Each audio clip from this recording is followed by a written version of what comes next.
We've done that before too many times. Yeah. Oh, that was a fun one. 40 minutes in. Okay. Yay. And we'll go. Thanks, everybody, for listening to Untitled Car Project. I'm Rob Spring. I'm Grant Gonzalez. Jeremy Molt. Joined today, I'd like to welcome actress and car enthusiast Rachel Thurow. Thanks for joining us. You're welcome. Thanks for having me. Hey, guys. Hey. Hello. Yeah, it's awesome to have you on. Kind of crazy short notice. I appreciate you taking the time. Hey, no worries. I was looking forward to it. Cool. So you were at SEMA this last, I guess it's 2 weeks ago now? a week and a half ago. Has it been that long already? Wow. I don't know. I know. It feels like it was just like yesterday, but yeah, I like SEMA. It's a pretty cool show. Yeah. What do you do down there?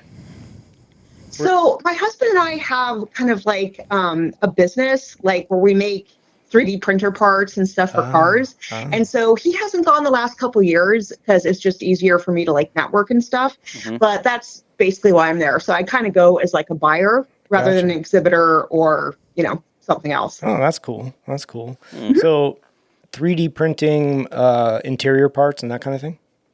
Yeah, mostly like the plastic parts. Yeah. Like in my hatchback, I have one that says, R&D Garage right on the faceplate and just kind of cool little touches. That's awesome. Nice. Yeah, that's really cool. Thank you.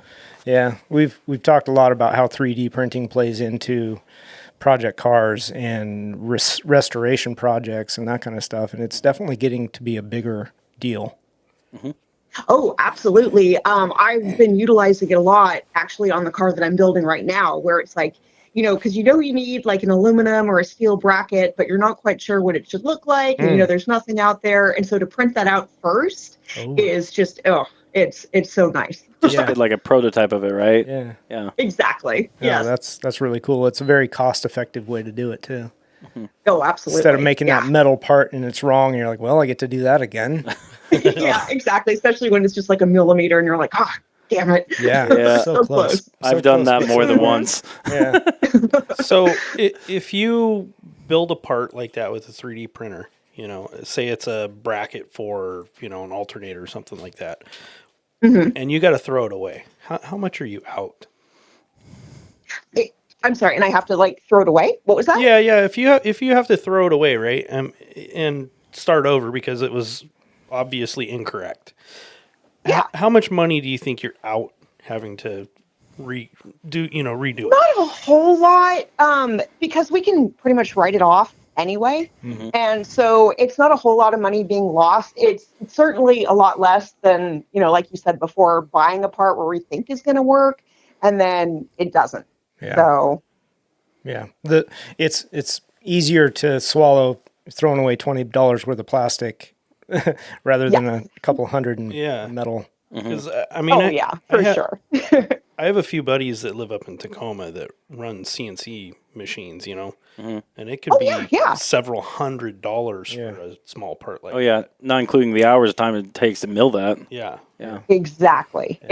Yeah, we have friends with that and we've used it before, but yeah, we definitely prefer our little printer. So it's been good. It's a great way to go. It's smart. Well, let's get into your background a little bit. What how did you get into like being a car enthusiast?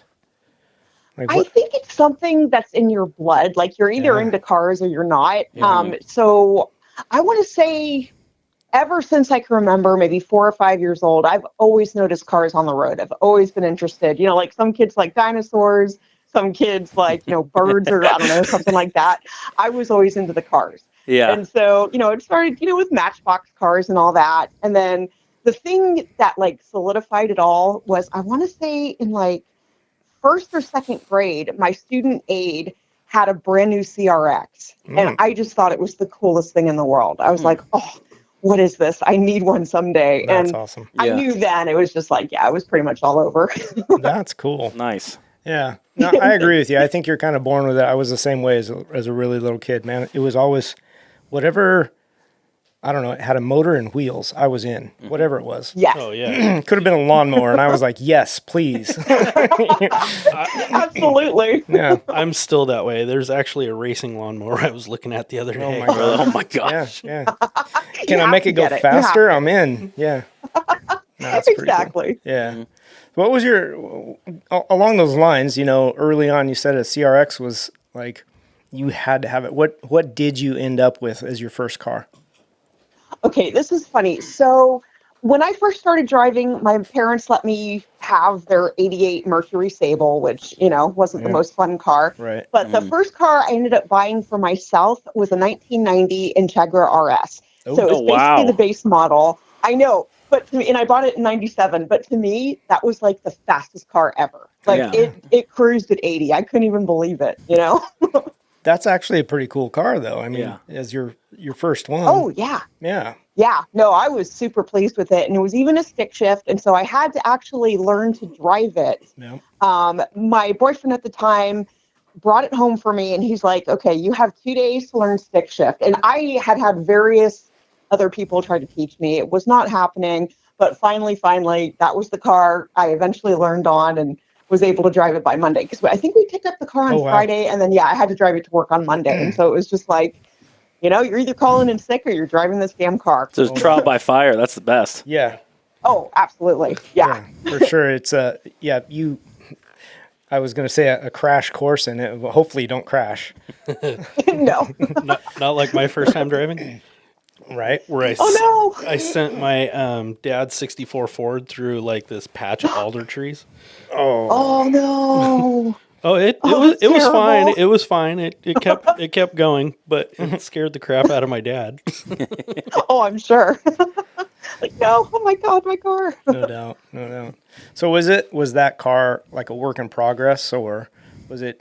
Oh, it definitely was. That was actually the first car I modified. And so like everybody did in the 90s, obviously there was no real internet to buy parts in. Mm-hmm. And so I had to go, I was living where was I living? The North Bay. So I think either Nevada or Petaluma, I can't remember now. But I had to go all the way to like Oakland and San Francisco to pick up, rims and tires. I think I had like a Momo shift knob. Oh, wow. And there was a bunch of stuff done to it. Of course, the AEM intake, because that's what everybody did. Yeah. And my one mistake, this is actually hilarious.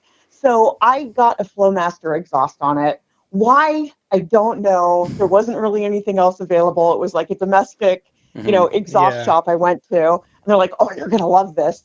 Yeah, you could hear me coming 3 miles away. And I still to this day do not know how I didn't get a ticket for that. Wow. Yeah. That's crazy. That's so pretty you went full in. You were like, I'm going to modify this thing. This is your first project car.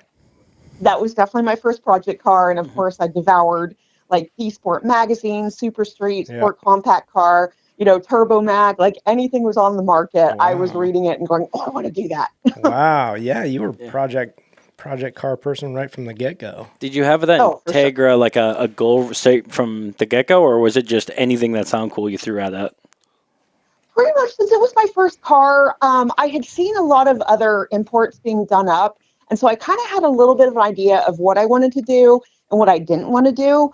And so I just but at the same time, kind of winging it too. Mm-hmm. So, and as, budget constraints and all that. Yeah. So were you all hands-on for all your modifications? Oh, for sure. Yeah. Maintenance, do it yourself on mods, all that stuff? Yes, that is correct. So I didn't have a whole lot of experience working on cars when I was little. My dad took care of like oil changes and tire rotations and stuff like that. But I really didn't know a whole lot besides that. Yeah. And so when I met my boyfriend, now husband, he's like, yeah, we're going to change that. Because, I'm definitely mechanically inclined. I used to take my toys apart like all the time, put them back together. And so we basically would work on them together. And then after a point, he's just like, you can do this yourself. Just go do it. So that was pretty cool too. Just kind of a dive in and learn as you go.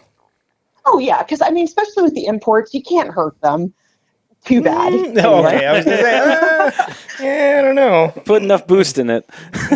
No, well, that's a different story. That was my fourth car. Okay. Still didn't wreck it. But, yeah, that's when I would do the did the turbo kit and all that. But even that, it was a lot of fun. It's a great learning process. So as far as that goes, so you're totally into the imports. That's your bread and butter, kind of. Pretty much. Yeah. Pretty much. I have obviously respect for the domestics and Sure. all that. And I don't hate them or anything, but my heart has always been like JDM cars. Yeah. Do you think that's because, when you were young, like that CRX struck a chord and then your first car's an Integra, do you think that's kind of where it comes from? If it had been a Mustang as your first car, would you have been more into domestics probably? That sounds about right. Yeah. Yeah, it was just one of those things where I'm like, oh my gosh, they're so little and cute, and I want one, and I'm little, and I'm just like, I fit better kind of in, the imports than I do the domestics. I love the domestics. We have a couple Mustangs too. But yeah, I don't know. I kind of vibe better with the JDM cars. It makes sense. I mean, stature kind of plays into the car that you have too. I get that. Actually fitting the car. Yeah, that's funny. Hadn't really thought of that. But so if you think of a classic car, what's a classic car to you? Because now, that 90 yes. whatever Acura is a classic car. Yeah. It does hurt. For me, I still think classic cars, my mind immediately goes like American muscle, like the 60s Mustangs, the GTOs, the old Ford trucks. That's still where my mind goes. Obviously, if I was born maybe like 20 years ago, I'd be like, oh, yeah, that 1992 Hatchie you got, that's a classic. Yeah, in my mind, she's not a classic car at all. I know she is, but I choose to ignore it. It's hard. Yeah, exactly. It's hard to think of it that way. Yeah, for sure. Kind of funny. If you had the chance, would you buy another one? Buy another hatchback? Well, like your original, because for instance, when I was a teenager, I had a 72 Camaro. I would buy another one in a heartbeat if I found it, and for the right price and whatever. But would you do the same as your first car? I definitely would. I still regret selling that first car. And actually, when I was in the pick and pull over the weekend, I don't know if you saw my story about the little white. Yes, because it looked just like my old car, or like my first car. And so, it got me a little teary-eyed. So I'm like, damn it, I wish I had kept it. Strikes a chord there, doesn't it? It definitely does. It's your history. It's personal history. So, yeah, for sure. Well, since then, how many cars have you gone through? Oof. Okay. Let's start the list. Yeah. I know. It's been a lot. Okay. So first it was the 90, and then after that, I got a 1996 Integra GSR. So that was my first GSR. In between my GSR and the next GSR, I had a Miata, a Saab, which Saab story, never again. That was just kind of fun. I know, right? Yeah. The 2001 GSR that I ended up turboing. I also held a Del Sol. I've had, oh my gosh. Yeah, I've had at least maybe 15 cars by myself. Oh, yeah. And then together with my husband, we've probably owned close to, oh my God, this number is ridiculous, but probably about 50. Oh, wow. That's awesome. It's a little insane. You've seen that meme where the average person owns 2.5 cars or whatever it is. Yeah. Like, I want to know who that person is. Yeah, right? Yeah, the rest of us are working on 30 and 40. It's like, okay. Absolutely. Yeah. How'd you guys... At the moment, we have about 11 cars. Oh, wow. So, so we have my hatchback. We have the 98 Supersonic Blue GSR. We have the 05 Lotus Elise. The 2008 FJ Cruiser, 69 Ford F-250 Camper Special that my grandpa actually left me. And when he gave it to us, it's all original. It only had 15,000 miles on it. Oh, wow. So you guys would go crazy over that truck. It's so beautiful. Cool. Wow. Yeah, so that was super cool. We also have, my husband kept his first two cars, so he was obviously smarter than I was. So we have the 67 Mustang Fastback that we had our first date in. Wow. Nice. And this is a joke I tell to both sets of people, both car people and non-car people. And I go, the day he sells that car is the day we're getting divorced. Oh my gosh. I know, but it's usually the car people that laugh and the regular people go, oh my God, that's terrible. I'm like, I'm not a car person. Yeah. Because just like every other car person knows, it's not going to happen. Oh yeah, no, Yeah. not at all. So the ones that So- don't laugh, do you think in your head, "Ooh, we can't be friends"? Yeah, pretty much. Like, okay, there's certain jokes I just can't say around you anymore. Right. Yeah. Yeah. I was going to Yeah. ask, how do you decide when it's time to get rid of a car and then get to the next one? Do you guys just get bored of it, or is it fulfill your needs? Usually we do get a little bit bored. This current fleet that we've had is pretty much been the longest we've ever kept some cars, like the FJ. Mhm. We have that since like 2010, and it recently blew a head gasket. And Oh. so we're getting ready to fix it, send it on its merry way, and possibly get a Land Cruiser instead. Yeah. But yeah, usually we tend to keep cars maybe about 2 years at the longest. Mhm. So yeah, it's just one of those things like maybe we've done our all with it and it's time to move on. You Yeah. just kind of know after a while. It's run its course. You start giving me problems, you're down the road, buddy. Mhm. Exactly. Yeah. So what It's like, what Land Cruiser are you looking at? I think the 1958. I think that one looks pretty cool. Okay. I haven't test drove it yet, but I'm looking forward to finally doing all the test driving and finally deciding. Wow. That'd be good. Yeah, that's pretty awesome. I like those ones. Yeah. Yeah. Okay, I want to shift a little bit. Car pun. Shift. First or second gear? Second gear. Okay, second gear got. You are involved in some motorsport, some racing. I am. Yeah. Tell us about that and how'd you get started in racing? Okay, this was pretty cool. So when we got the hatchback, I really, really wanted to try my hand at drag racing again. I'd gone in the early 2000s, but back then I was just like, oh, just line up at the light and then go as fast as you can. And I didn't know there was like an art to it. And so the last, I want to say 5 years, I've been consistently doing drag racing at Sonoma Raceway, which is my home raceway. Okay. And it's been fun. They're kind of like phasing us out, which really, really sucks. How so? But I've had a blast doing that. And honestly, I don't know if it's like Northern California or what, but I was like embraced as soon as I showed up. And it's like most of my friends drive domestics at the track, Yeah. and then the fact that here comes this little chick with this bright blue and yellow hatchback, but it's like, okay, everybody's welcome. But that's been a lot of fun. But then when it started to kind of taper off a little bit the last couple of years, I decided to try my hand at track days. And that's, when you do the bigger tracks. I've done Sonoma, Laguna, haven't done Buttonwillow yet, but I've done Awesome. Streets of Willow, both directions, and Thunder Hill. Love Thunder Hill. Nice. That's some good tracks on your belt. Yeah, that's awesome. Oh, I thank you. And they're so much fun. And then you start to get a little bit noticed because, there's kind of a difference between the influencer, male or female, just kind of trying to look cute with their little car. And then there's the person, they're like, no, I'm serious. I want to, kick some ass out on the track. And that's what I do. Yeah. So, it's been fun. So what level are you doing? Are you just going out and doing track days? Are you doing time attack or what kind of, or even door to door? What are you racing? Right now, I'm doing just regular track days. I was going to go into time attack, and then we decided to remove the B18 in my current car and swap it to the K. And that way we could build it precisely to the time attack rules. Ooh, I like and it. so I'm going to get to know the car better this upcoming season. And then the season after that, I'm going to basically try to do time attack and get even more notice and hopefully get more sponsors. That's awesome. So I definitely want to kind of make a name for myself out in racing. Is that a K24 or K20 you're throwing in there? It's actually a hybrid of both, Oh, or a nice. Frankenstein motor. I can't say hybrid. Yeah. So it's a Drag Cartel K20 head with a 4-piston K24 short block. Okay. And then obviously all the necessary parts. Yeah, that's a good combo. Wow. Yo, for sure. Yeah. For That's sure. awesome. Yeah, I'm a big fan of the time attack stuff, time trial. Yes. Yes, I got to Nice. do. I actually didn't get to do any this year. I did some last year, and then they didn't have any at our local track this year, which was kind of a bummer. But Yeah.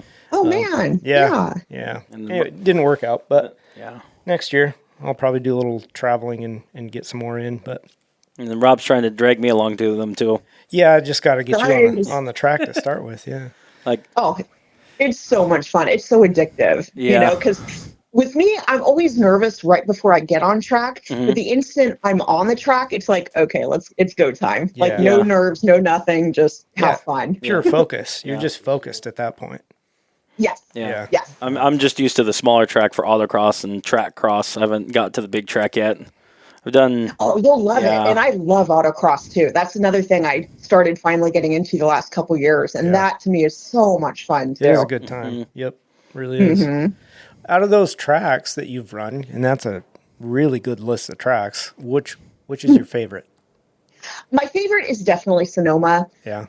It's such a technical track. It's my home track. But it's also the one track that I don't go full send at just because it's all concrete. There's very little runoff and I've seen some poop go down. Yeah. And I don't want to be that guy. Yeah. But, I don't blame you. It definitely crosses your mind, right? When you're out there. Oh, yeah. Yeah. Yeah. Wall is a little close. You don't want to think about it too much, but you see that person lose it and you're like, oh, I'll just go a little slower right here. Yeah. Doesn't hurt to check up just a touch. For sure. Is there any types of racing that you haven't done that you want to try? At the moment, not really. I've taken a couple of drift classes, which was a lot of fun.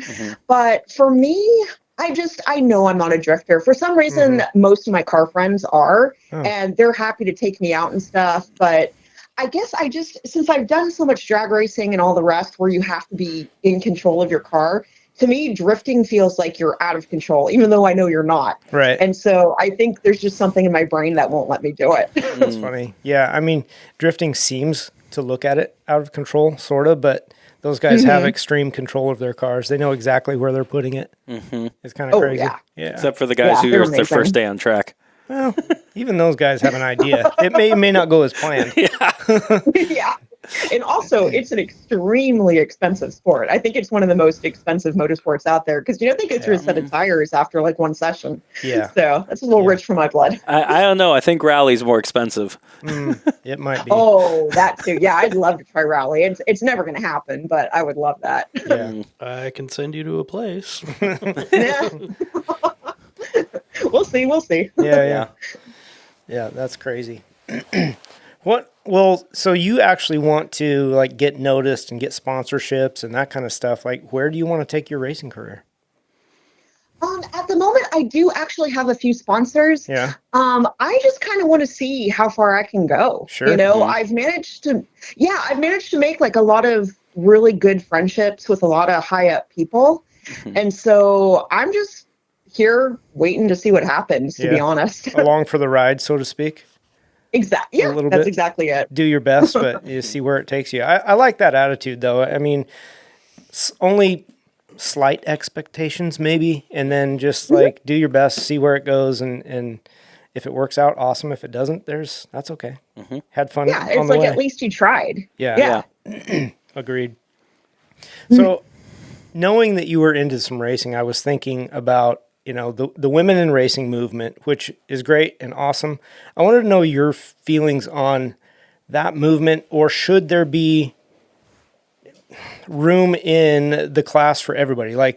Race against men, race against women, whatever. Should it be separated? Should it be combined? What do you feel about that? Honestly, I haven't thought too much about it. I guess I've been pretty lucky. Normally when I'm on track, doing a track day or something, I'm either the only woman in my class or I'm one of maybe three. Right. And so I look at it as a personal challenge, because a lot of these people or a lot of these guys have been racing maybe since they were kids. And so for me, it kind of helps get that mentality of, okay, we're going to push it today. We're going to see how you do, and just see how it goes, I guess. I'm always very, very welcoming. If another woman driver shows up, I'm not one of those who I'm going to side eye her and go, oh, great, there's another one here. No, right, I'm perfectly, I welcome it. And so, cool. I don't know. I kind of like being able to race with a mixture of both men and women. I feel like it keeps you on your toes, and it's not like a sport where you have to be super strong, like wrestling or volleyball or, just any regular athletic. Yep. So I think we all kind of have a good chance in this kind of motorsport. No, I agree. Once the helmet's on, it really doesn't matter. Everyone's a Oh stick. yeah, absolutely. You can't tell If the difference. anything, I think women have a slight edge. It's just that we're normally a little bit lighter and smaller. And Yeah. so, you know, That's valid. You know, power to weight ratio does make a difference. Yep. I certainly don't want to go karting with you. yeah. Do you have any like track day experiences that stand out to you? Things that have happened on track or experiences?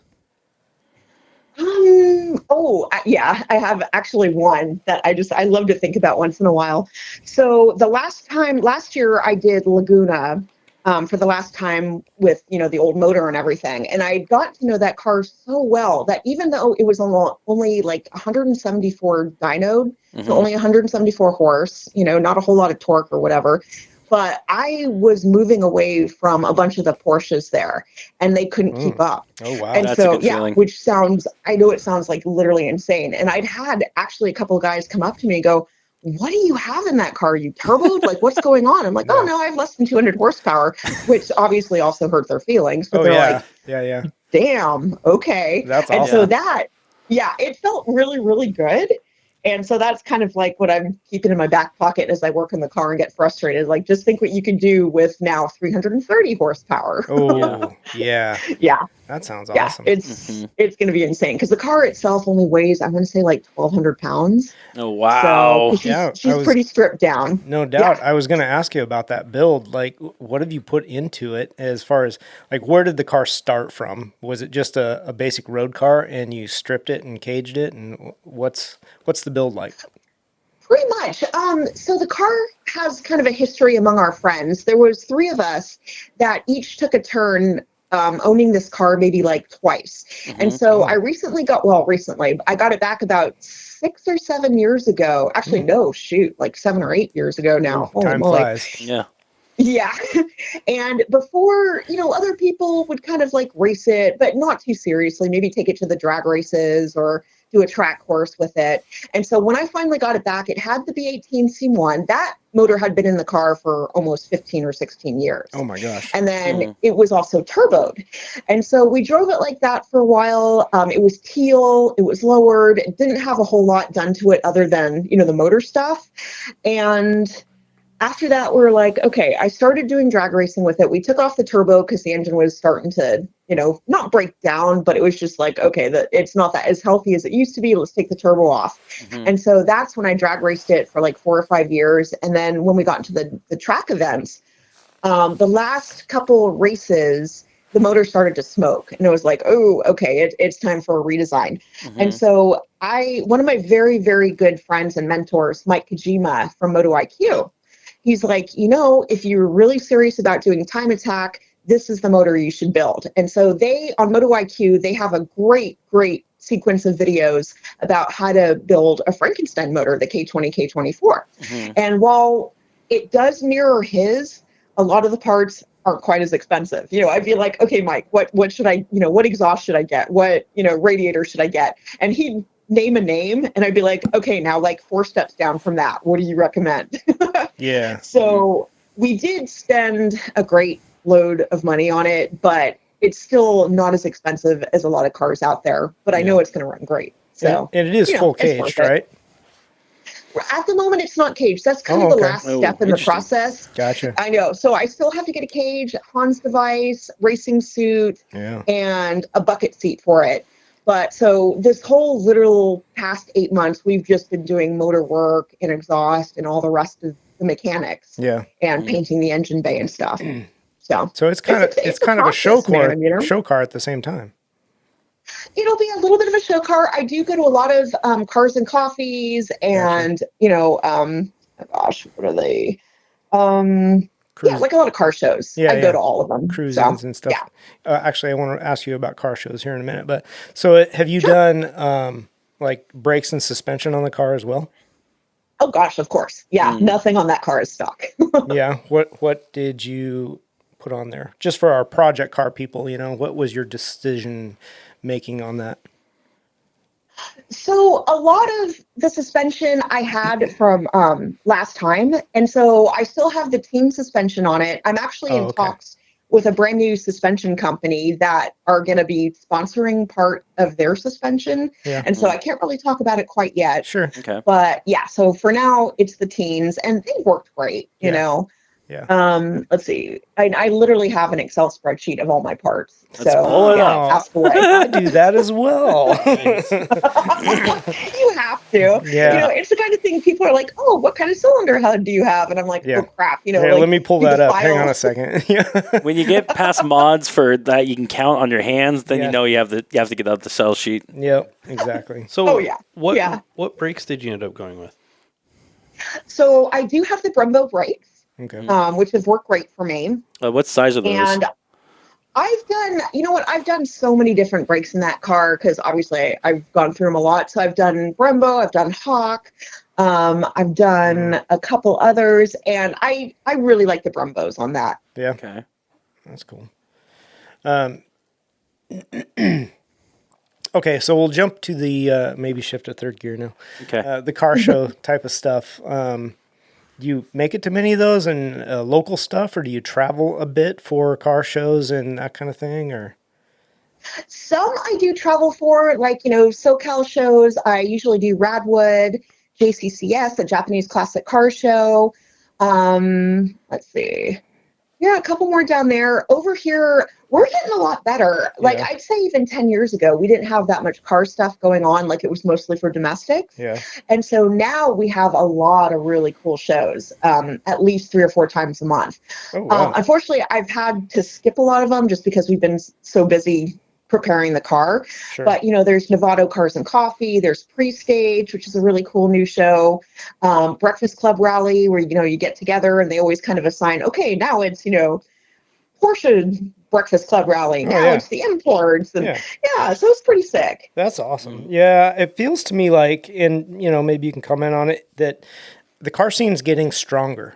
I really Yes. feel like it is. There's more and more and more people that, you know, whether you're domestic or import, it really doesn't matter. I feel like the car scene is getting stronger.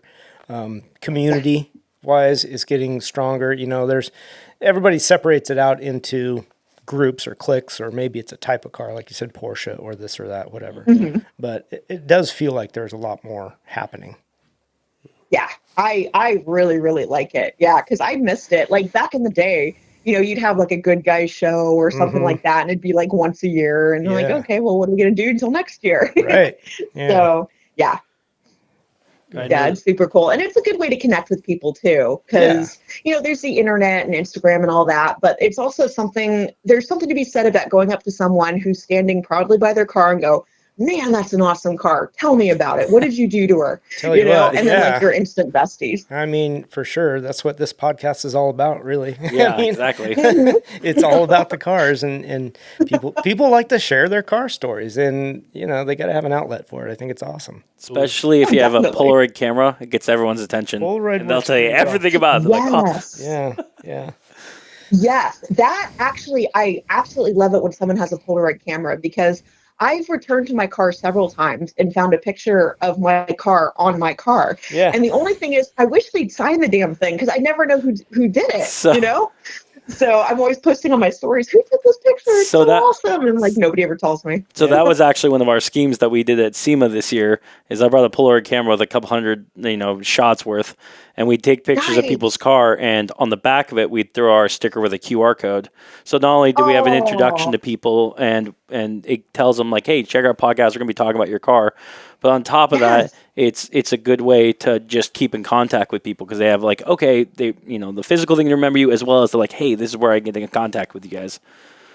Yeah. I agree. That's a fantastic idea. I love that. Yeah, it was pretty good. It's it's a souvenir for them too because they're not going to throw that away. It's a cool little gosh, shot. no. Yeah, so Exactly. It's pretty fun. exactly. yeah. Go ahead, Grant. You had Oh, I had a few questions written down here on this one. So, Rachel, I got a question. With all your cars that you've been driving throughout the years, do you consider yourself more front-wheel drive, all-wheel drive, or rear-wheel drive? Like, what's your favorites, or what do you find more appealing in each of those categories?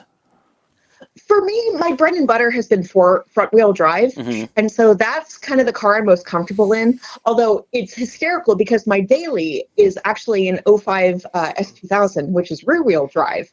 And so, obviously I haven't driven the Civic in almost a year now. Mhm. And so, but it used to be I would go drag racing in the Civic, and then the next day I'd get into the S and I'd be like, oh gosh, this feels totally different. Yeah. So if I had to choose, I would probably still stick with front wheel drive. Okay. Do you have a favorite out of all front wheel drives you've driven? Not just your own cars, but like ones that you don't own.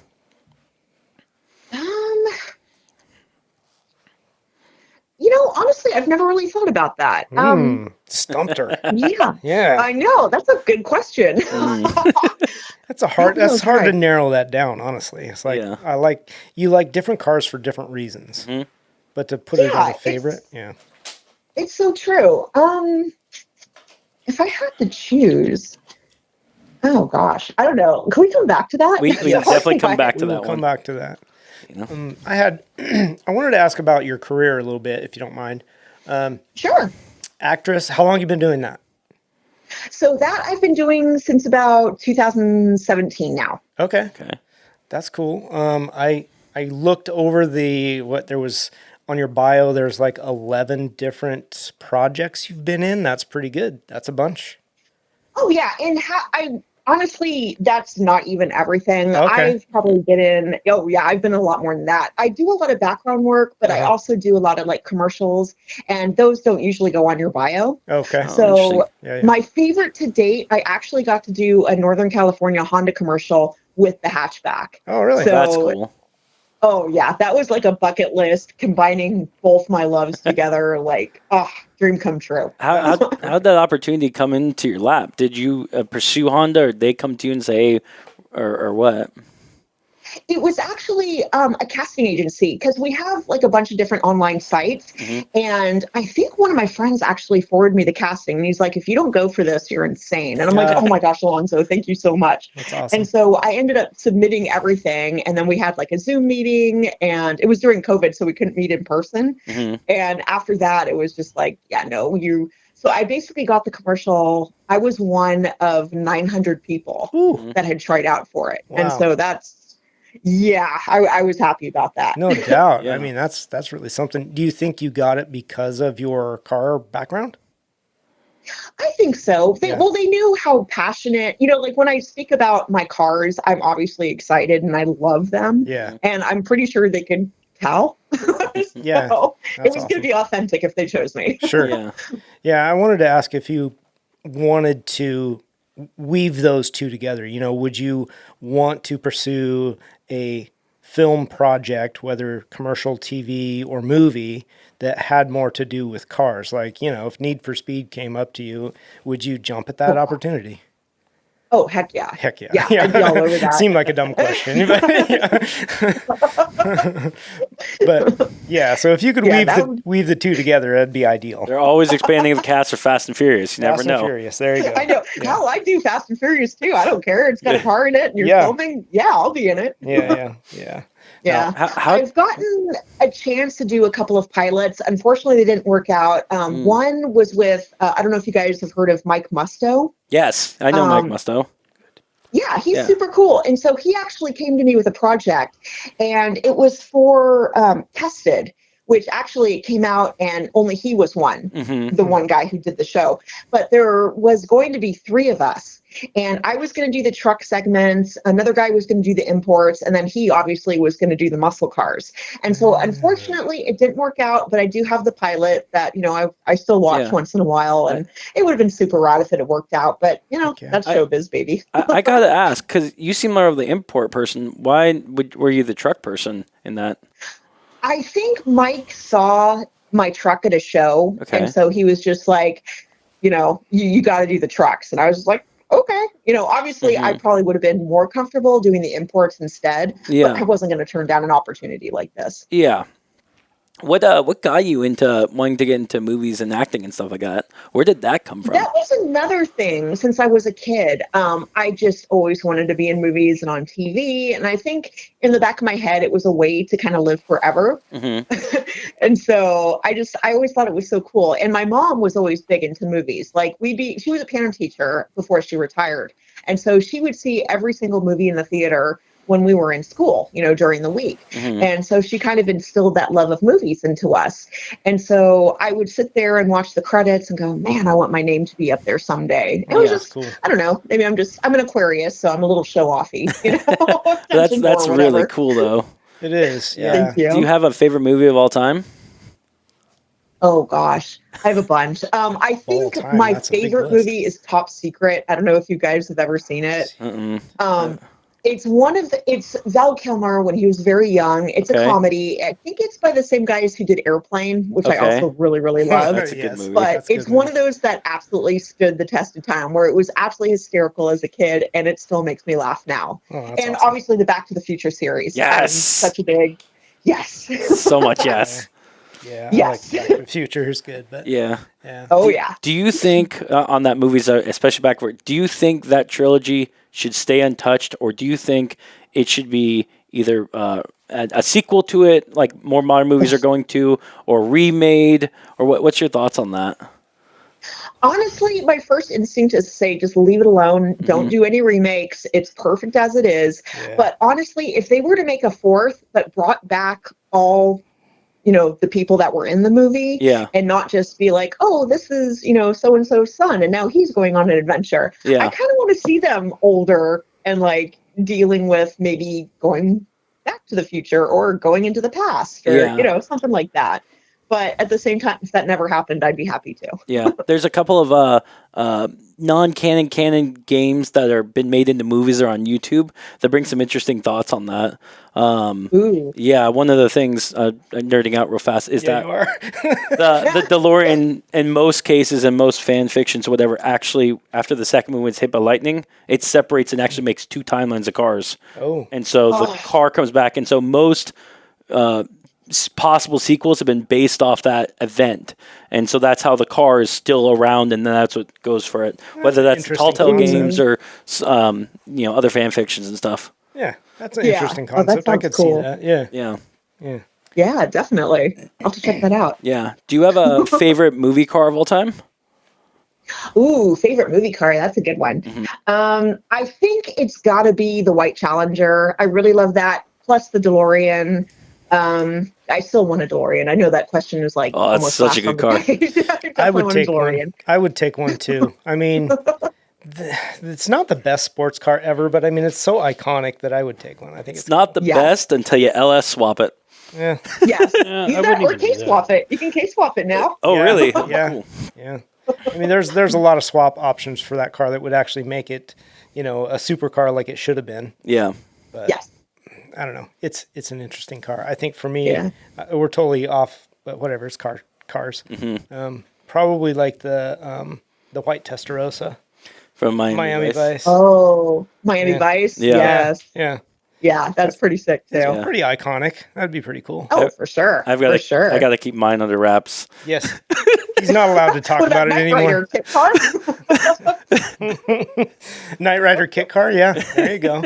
That would probably be my favorite one from my childhood. Yeah. Nice. Knight Rider. Yeah. That was my ringtone. I think back Oh, in really? the early 2000s. Oh, that's funny. Yeah. I know we've asked a lot of when we have someone who's interested in movies on our show, we've asked them this question. What is your favorite Batmobile? Oh, that's Because like that can get in Oh. deep. yeah. Oh my gosh. I think the one that Christian Bale drove. The Tumbler. Yes. Yes. I thought that one was pretty badass. Yeah. That's the one that Warner Brothers is now selling 10, Yeah. 10 of them. They're making 10 replica, fully functional tumblers Yeah. for $3 million. Just Damn. announced last week. Yeah. Yeah. Yeah. Well, yeah. a little too rich for my blood, but if I Yeah. had money, I would buy it. Us too. Yeah. I don't know. I know that- yeah. Kind of interesting. That's sick. Totally just drew a blank. I was going to ask something, but anyway. Okay. Hate it when that happens. So on back to your career a little bit, as I was browsing that, I saw the show 13 Reasons Why. Oh yeah, yeah. What episode are you in? Or is it multiples? Oh, it's multiples. Okay. That was actually my first job ever in acting, was Really? season Really? 3 of 13 Reasons Why. Oh. Yeah. And I got to give props to that show because they knew we were all green, because this was a Northern California show. And a lot of the kids, a lot of the high school students you see on there had never acted before in their lives. Oh, awesome. And so they came out with like lists of what to do, what not to do, how to dress. You know, wardrobe was amazing. I cut my teeth on acting, and I am forever grateful That is for so having cool. that experience. Wow. Yeah. And so I want to say I was in maybe almost every single episode in season 3 and 4, and especially the prom at the end of season 4. That was so much fun. Oh, that's awesome. Nice. That's really Yeah. cool. I had never. just such a great experience. Yeah, I've seen that on Netflix, but I've never watched it. And then last night I'm like, okay, I'm going to sit down and start watching it. That's actually a really good show. That way you didn't get any sleep last night? You Yeah. just binged the entire I thing? binged. Yeah, I binged.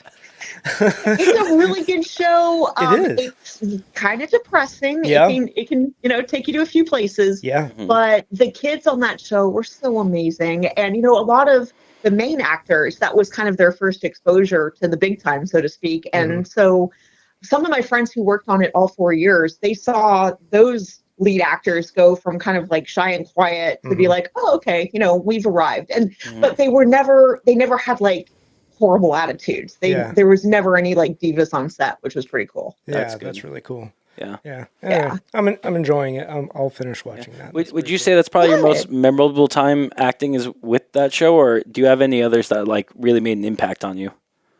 That show was the one I made the most friends with, and along with the crew. So that was pretty awesome. But I think there was another 2 that I was like, I can't even believe this is my life right now. So I was an extra very, very briefly, blink and you'll miss me, in Matrix 4. And so I saw Keanu Reeves. Nice.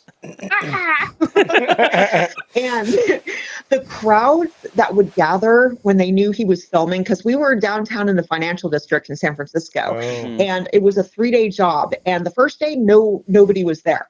The second day, they had to put up gates because TMZ let it slip that this is where Keanu Reeves is going to be. They're filming Matrix 4.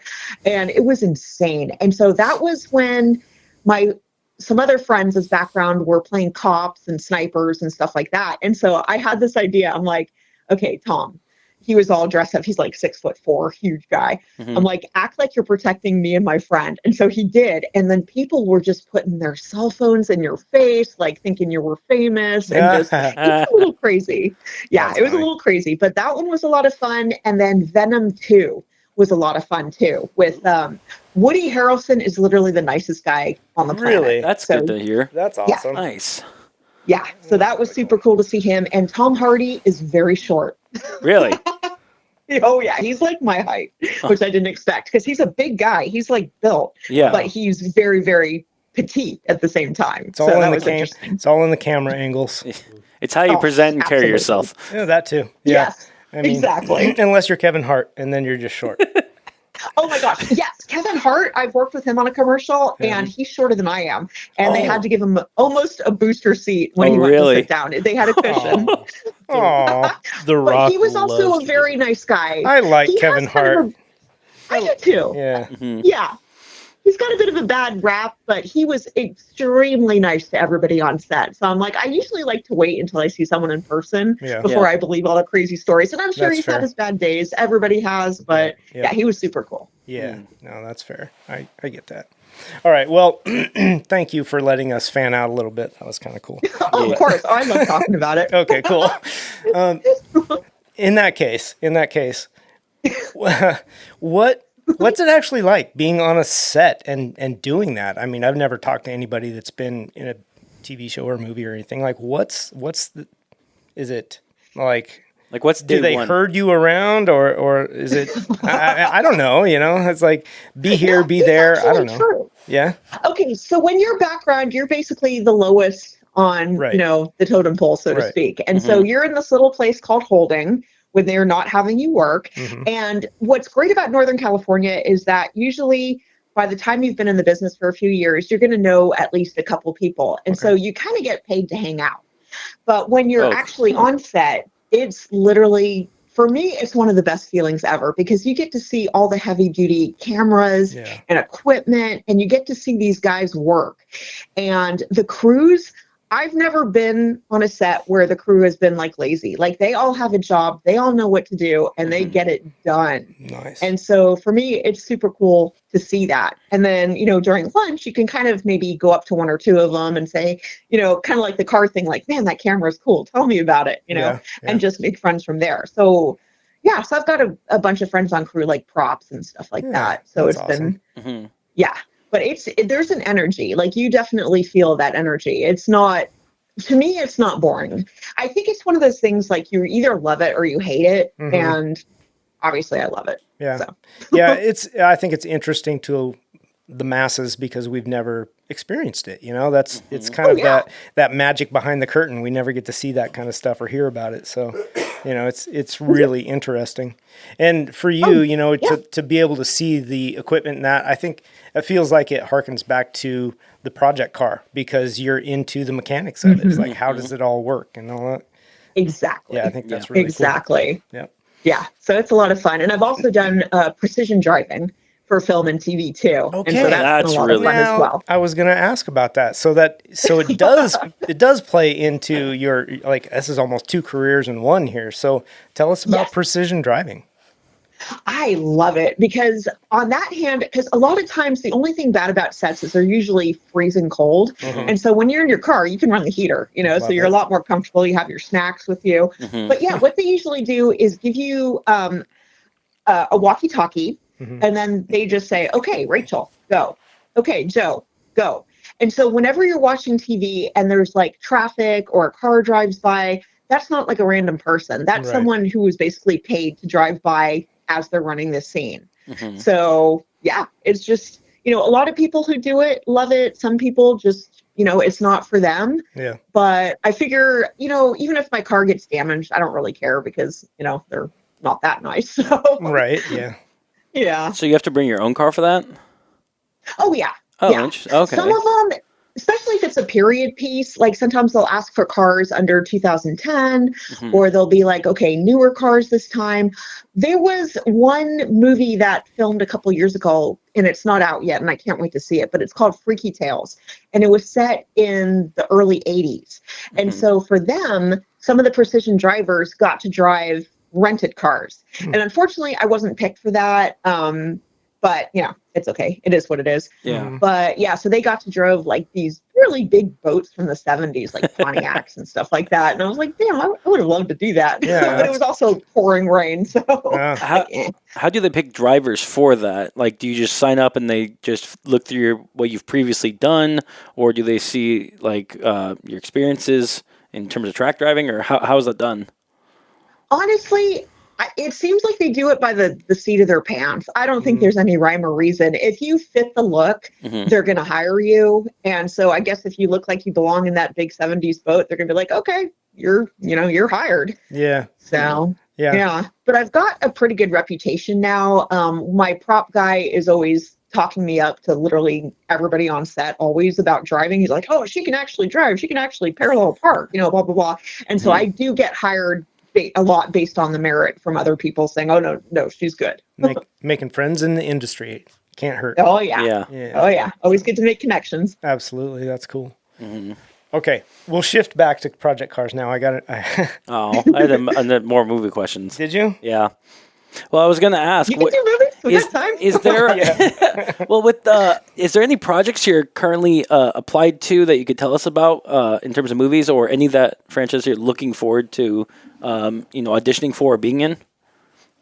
Right now, unfortunately, it's a slow time. There's still a lot of commercials being filmed, but I've got so many conventions still coming up and shows to go to, excuse me. So I haven't really applied for much, but there's also supposed to be about 4 or 5 movies coming to the Bay Area early next year. And so I'm just going to be, as you can, tell, all over those and auditioning and submitting. So it's definitely, you got to have a little bit of luck on your side too. Okay. Well, that's kind of cool. And I was also going to ask for anyone who's just starting out who has interest in getting into movies or getting into automotive with movies. What would you kind of advice would you give them, or where would you tell them to start out? Well, there's a lot of good websites now, like casting agencies are all online. And so you don't need a manager. You don't need anything like that. I have one. She honestly hasn't done much for me. I'm always usually finding the jobs by myself. Mm-hmm. But SF Casting is a huge one. And I think there's like a casting basically for almost any city out there. And so, whatever city you're in, like portlandcasting.com, see if it's available, that kind of thing. And so that's where I find the bulk of my jobs. Another thing is you don't need professional headshots. Just take a good, clean close-up picture of your face in portrait mode on your phone. You can totally use that. That's what I used for the first couple of years when I was just starting out. And so there are definitely like budget-friendly ways to break into the business. Wow. And also, you don't need to be SAG right away. That's the one thing I regret. I would have definitely waited on joining SAG until what maybe is a couple SAG? years down the line. Screen Actors Guild. Oh, okay. Yeah, the Screen Actors Guild. So it's good as in you get more money, but they don't hire as many SAG people as they do non-union, which sucks. And so I see my non-union friends just working their butts off, and I'm just like, well, I'm happy for you, but man, this sucks. No doubt. So, Interesting. yeah. How do you balance between being an actress and also being a driver and working on project cars and helping out and running a business? Like, is it a fine line in your calendar, or what's your process? Honestly, if I get an acting job, that's kind of priority.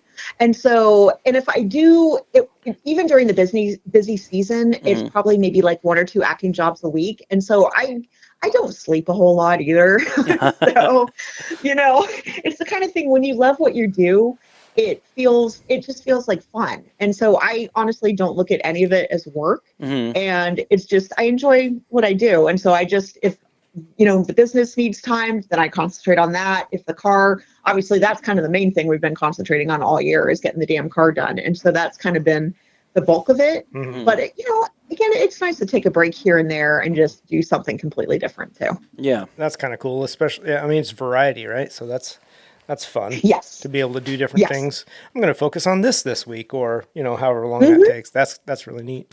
So you said that there's opportunity coming to the Bay Area. Do you focus mostly on regional work, or do you reach out into other areas to try to get work too? For now, for the last few years, it was so crazy busy in the North Bay that I didn't really have to look elsewhere. Next year, I'm almost thinking about submitting to a few jobs down in LA, just because I've been back and forth so frequently now. It is only an hour flight. So I'll probably look into at least getting a couple jobs down there. And I have a bunch of people I know down there who have been like, Rachel, you got to come down here. Come on already. So, because I know they work like crazy down there. Oh, that's cool. Yeah, that's interesting. That's a whole nother look of stuff that I didn't know we were going down that rabbit hole today. But thank you. Yeah, my pleasure. Okay, I do want to go back to cars for a minute, though. Sure. I wanted to ask if you were going to take on a project, not saying that you're gonna or whatever, but if you were going to take on a project car, what kind of car would it be? Would you go domestic? Would you go JDM? And would it be like something super fancy? Where would you be at? Well, I mean, the hatchback, itself has been like a total project car. But next, I kind of want to bring the 67 Fastback back to life, the Mustang. And I think it would be really, really nice to work on a domestic where, there's a lot more space in those engine bays. You'd be like, this is amazing. I know. So you can almost do it in your sleep. And so I think that's definitely the direction I'm heading to next, is probably work on that Mustang. Okay. That's cool. That is really cool. Are you a purist? Would you take it completely back to original, or are you resto mod? At this point, okay, the outside of the car is definitely staying. I am not a fan of the Eleanor, the crazy, like SEMA builds, I'm going to call them. Like, the outside of the car needs to look like a Mustang, like an old school Mustang. Sure. But I am not opposed to putting in like a Coyote or, something completely different in the engine bay. I Like a honestly, I Hellcat. don't really like the sound of the Coyote motors, but yeah. there's ways to work around it. Sure. So, yeah. So under the hood, modified, but not ridiculous. Yeah. Kind of. Yeah, sure. It's still got to be like drivable. Yeah. Don't want, 1,000 horsepower boosted where you can't even get into the car. Yeah. Oh, yeah. I've seen cars like that, and I've had Yeah. friends build cars like that, and then it just sits in the garage, where it gets trailered to shows. Yeah. And so that's kind of been our rule: is anything we buy or build, we have to be able. Well, I mean, the hatchback kind of breaks that now. I'm going to need a trailer, but the rest of the cars, whatever we get, they have to be drivable. We can't be scared to drive them. Yeah. I like that. Yeah. So, where do you stand on electric vehicles? I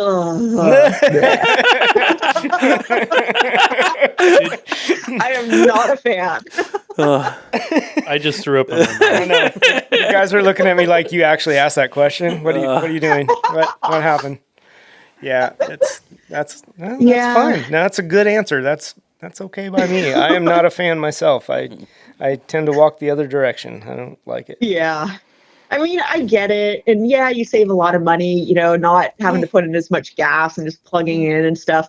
But again, it's not so much all that, but it's like we live in a we live in an area prone to wildfires. Oh yeah. And let's say you forget to plug your car in, or the power's out. Yep. You're screwed, man. Yeah. How are you going to leave? Well, I was wondering about that's that. kind of the other thing. Yeah, something about, California, rolling blackouts, this, that, and the other thing, but yet you're going to force people into an electric car.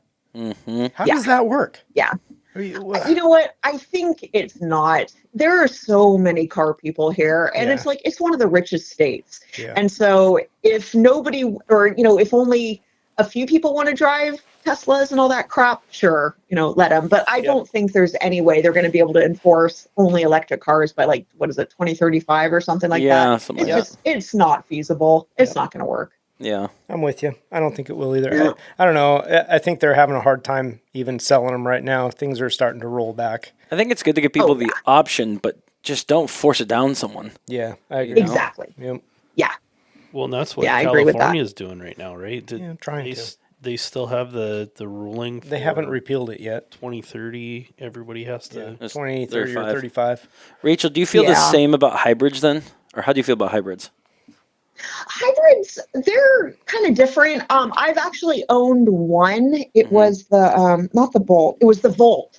I had a commute to make that was 45 minutes, and so it got me into the carpooling. But honestly, that was the only reason why I got it, so I could go in the carpool. And it wasn't bad. They have a ton of torque, which is kind of cool. So they're, even though you don't see people racing right off the line because most people don't care who drive those cars. Right. I had a little bit of fun with it, but again, it was weird because of the heavy batteries and the gas tank. It felt off to me, the chassis felt heavy, and so it was not a cornering beast, even though it was kind of like a bit of a compact car. Yeah. And so I would probably never drive another one.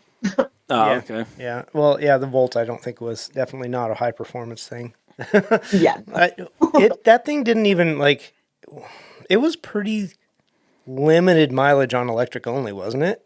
Pretty low. It was. It had, I want to say, about 130 miles, 140 miles on electric, and then about the same on gas. And so for me, my commute, it was only maybe about 20 miles. And so I was able to go almost the whole week, almost without having to plug back in. And so that was kind of cool, or buying gas. So that was a good feature. Yeah. But again, to me, I want to have fun in my car. I want to enjoy what I drive, and it's not something I enjoy driving. I'm with you. So I like it. yeah. Yeah. So Rachel, the other thing I was going to ask, we talked a lot about different types of cars. One I noticed you haven't brought up a lot was European cars. And I wanted to know your thoughts on those brands, like BMW, Mercedes, Audi, Volkswagen. Oh yeah. Yeah. Honestly, I don't have a whole lot of experience with them. I have friends who freaking love their GTIs, their Benzes, and all that, and I appreciate them. I've just haven't really gotten into that area yet. I've been so busy with the Toyotas and Hondas, and then the Mustangs and stuff. But I do absolutely love the older Mercedes. Oh gosh, I'm so rusty on what engines all that. But Jeremy there might was some know. pretty cool ones. Yeah, like the ones that look like the gangster cars from like the 80s and 90s. I really, really like those. That's Okay. cool. Yeah. What about Yeah. what's your thoughts on like supercars and hypercars and that kind of market? Those are fun too. Back in the day when I was a kid, I was always like Team Lamborghini. And so I'm still kind of like Lamborghini over Ferrari. Although I would love a Ferrari Dino. I absolutely love the Dinos. Good choice. As far as thank you. And as far as Lamborghinis, if someone were to toss a purple Diablo at me, I would be all over that. That's cool. But That was speak of that real fast. That was the first Lamborghini I ever saw was a purple Diablo back in the day. Sick. Yeah. Yeah. They're amazing. There's one that comes to Car Week every year, and I managed to see it on the road. And one of these days, he's going to be parked somewhere, and I'm going to be like, dude, just either take me for a ride, let me sit in your car, something. This car is so beautiful. Yeah. That's awesome. Well, that kind of leads into something I wanted to ask. We ask everybody this. Give us your top 3 vehicles that you would like to drive someday. Not necessarily own. You don't need to own it. Just want to drive it. Okay, well, absolutely. It's so funny because that's the only part of your notes that I made notes because it's such a hard question for me and I wanted to take time. Awesome. And so what I actually do have on the list is that purple Diablo. I really want to drive that someday. In F50, I would honestly like to drive. Nice. A Ferrari F50. Yep. And very good choice. You guys are going to laugh at this. A Taurus SHO. I just want to know what it feels like. Yes. I have like the So base much model yes. Taurus. I do laugh at that because that's ridiculous. Are we talking like the early 90s show or are we talking like the 2014 show? Because either one's amazing. Yes. They actually had some giddy up. Yeah. I mean, I'm sure they did, but it's such a grandpa car. Oh, yeah. I know. But I hear it was such a sleeper. I mean, I think it had like a different bumper with like fog lights. Like it's really, really fuzzy to me. But, I made that little Taurus because first it was an 88 Mercury Sable and then my parents had an 89 Taurus they let me take out. And it was the biggest POS ever. But I'm like, the SHO had to have been a lot faster and a lot more fun. Yeah. So I think there was actually a Ford Granada in the 80s that had a 5.0 motor in it. Really? Yeah. I think it was based on the Mustang. That might be a good junkyard find right there. Yeah. Yeah. That's true. Yeah. So, I got to know, Rachel, you said you're more of a Lamborghini girl, but then you just said a Ferrari F50. And that's a very specific car. So where did that come from? That actually, you're gonna laugh because I have a friend with an F40 who drives it like it's a Civic. Like literally, the first time I saw it was parked on a side street in San Francisco, and so I got to know him, and he let me drive it. Nice. And it was pretty damn cool. Yeah. Yeah. And not a whole lot of people get to drive an F40, and so. I've only seen a couple F50s in person at like Car Week or the Peterson. But I don't know anybody that has an F50 personally. And so I'm kind of hoping if I think about it long and hard enough or send it out there into the universe, someone will be like, oh, yeah, Rachel, you can drive my F50. Yeah. There's a couple up in Oregon. Our podcast knows that I'm the Ferrari guy. So, nice. Yeah, there's... but yeah, up in Oregon, there's a few, so we'll have to get in contact with some of these people. Yeah, that'd be amazing. You haven't gotten me in one yet. Mine's an F40. I want to drive an F40 really bad. That's where being little and cute helps out. Oh yeah, I don't have that nailed. You got the little part down. I got the little part, not so cute. Ouch. You got the hair twirling like, man, I really like your car. Yeah, right. Yeah. Dang it. All right. Well, what 3 cars would you like to own? Yes.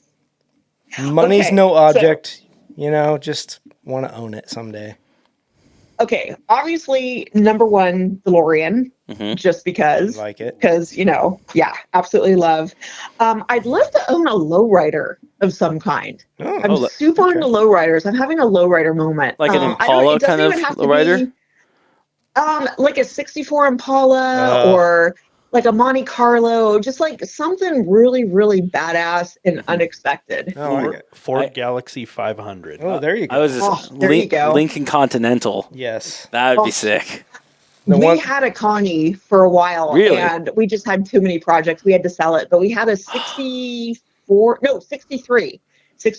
Lincoln Continental in dark green. It was sick. Oh, that's cool. That's one car I eventually want to have one day. Mainly because of Entourage influenced me on that, but Yeah. Is that the suicide The doors? Suicide doors. Suicide doors. I Just- love that. It's looks like a fun So car to go cool. around town. Oh. Just you don't have to go Yeah. fast. Just arrive somewhere. Yeah. With your Oh my buddies. gosh. Just sick. Totally. There is one of those around here. I saw it this summer. Mm-hmm. Guy just out cruising with his chick. Suicide doors. The thing is just slammed. Mm-hmm. It was Yes. on 20s. Man, that car was Was sick. was the front window Oh, they're tinted? so I beautiful. don't think so. Yeah, No. and you hardly see them now too. Right. There's Oh, not you a whole don't. lot of them out there. So Yeah. they're definitely a head turner. It's also because they're so big. It's hard to find a spot to put them where they don't rust or get in the rain or elements because Gotta have a they're big bigger than garage. the Excursion. Yeah, Big Yeah. garage. Yeah. that's No, a good point. That's a good list. I like that list. I think you Thank know what's you. coming next, though. Which one's your hard no? I think you guys already know that one. Anything electric. Well, Nice. all right. Well, that's Okay. valid. Yep, that's good. So, Well, okay, we'll narrow it down between two. I will never drive a Tesla, and I will never drive a Prius. Okay. So there you I go. like that. Yeah. It starts with a T and ends with an Esla. Yeah, exactly. No, pretty thank good. you. Well, what are your feelings on a PT Cruiser? Oh hell no! Are you kidding? Oh, Oh man. yep. Just put a. Just throwing that out there. Just throwing it out there. It was so funny because when those first came out, they were cool for like 5 minutes, Yep. and then it was just after that, it was like, oh no, kind of like the Plymouth Prowler. I don't know how you guys feel about that. Same. But what's It's up in the with same boat. I think the Prowler would be decent if it had a V8 At least a and V8. and a manual option, which people Yeah. have modified. Yeah. But that's my only get up with it. They put an economy V6 in it. They missed Come the mark. I know. They really missed Yeah. the mark. Yeah. That could have been a supercar, put at least a V8. Exactly. Maybe the Viper V10 in that thing. Yeah, Honestly. well, that would have been Oh. badass. I mean, Yeah. there's a car, right? Yeah. Because it had pretty decent looks. It looked pretty cool. Yeah. But just Yeah. not there. Yeah. It's kind Exactly. That's a bummer. Exactly. Yeah, that was my issues with the Prowler too. I'm like, how could they put a V6 in that? Come on. I know, just missed Yeah, the mark. Exactly. Yeah. Yeah. Well, I'm glad you at least agreed on the PT Cruiser. Yo, for sure. I got to ask, what's in your opinion the ultimate worst form of the PT Cruiser? Is it just a plain one? Is it one that's like completely riced out with with stickers everywhere? Is it the woody convertible? Woody convertible. What do you think? Oh my god. The purple one. I forgot Purple about the Woody. convertibles. I think it's kind of a toss up between the convertible version because you look like you're driving a bucket, Mhm. and then the total riced out ones because it's like you put more money into that thing. What were you thinking? Right? But the spinners, man, look at them go. I saw one last week with a hood scoop. Oh no! Yeah. You got a bit more power for that turbo. Yeah. I like that comment. You put more money into that. You So could have had good. another car for that, you know? No you could doubt. have just like condensed and yeah. Mhm. What were you drinking that day? Man. Yes, Hope absolutely. that Kool-Aid was good. Oh, all right. Well, how are we doing on time? Are you good for a few more minutes? Yeah, definitely. Okay. So we were discussing tools basically, and I kind of want to ask you what's your setup like? You work on your own cars, you and your husband. Like, what do you do? Do you have a good sized garage, a shop? Do you do the lift thing? Do you have all the tools you need, or do you kind of use what you have and make it work? Kind of all the above. Yeah. Like my husband's been working on cars for more than half his life, actually. And so he already had a pretty good set.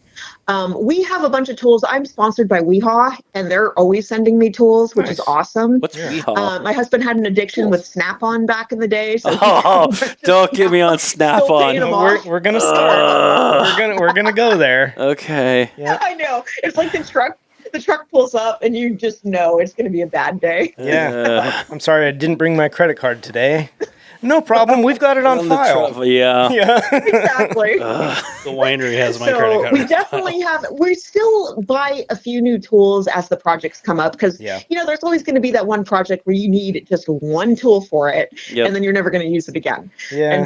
And maybe it's one you can't rent. So we have a bunch of those weird tools. We also have a bend pack lift in our shop.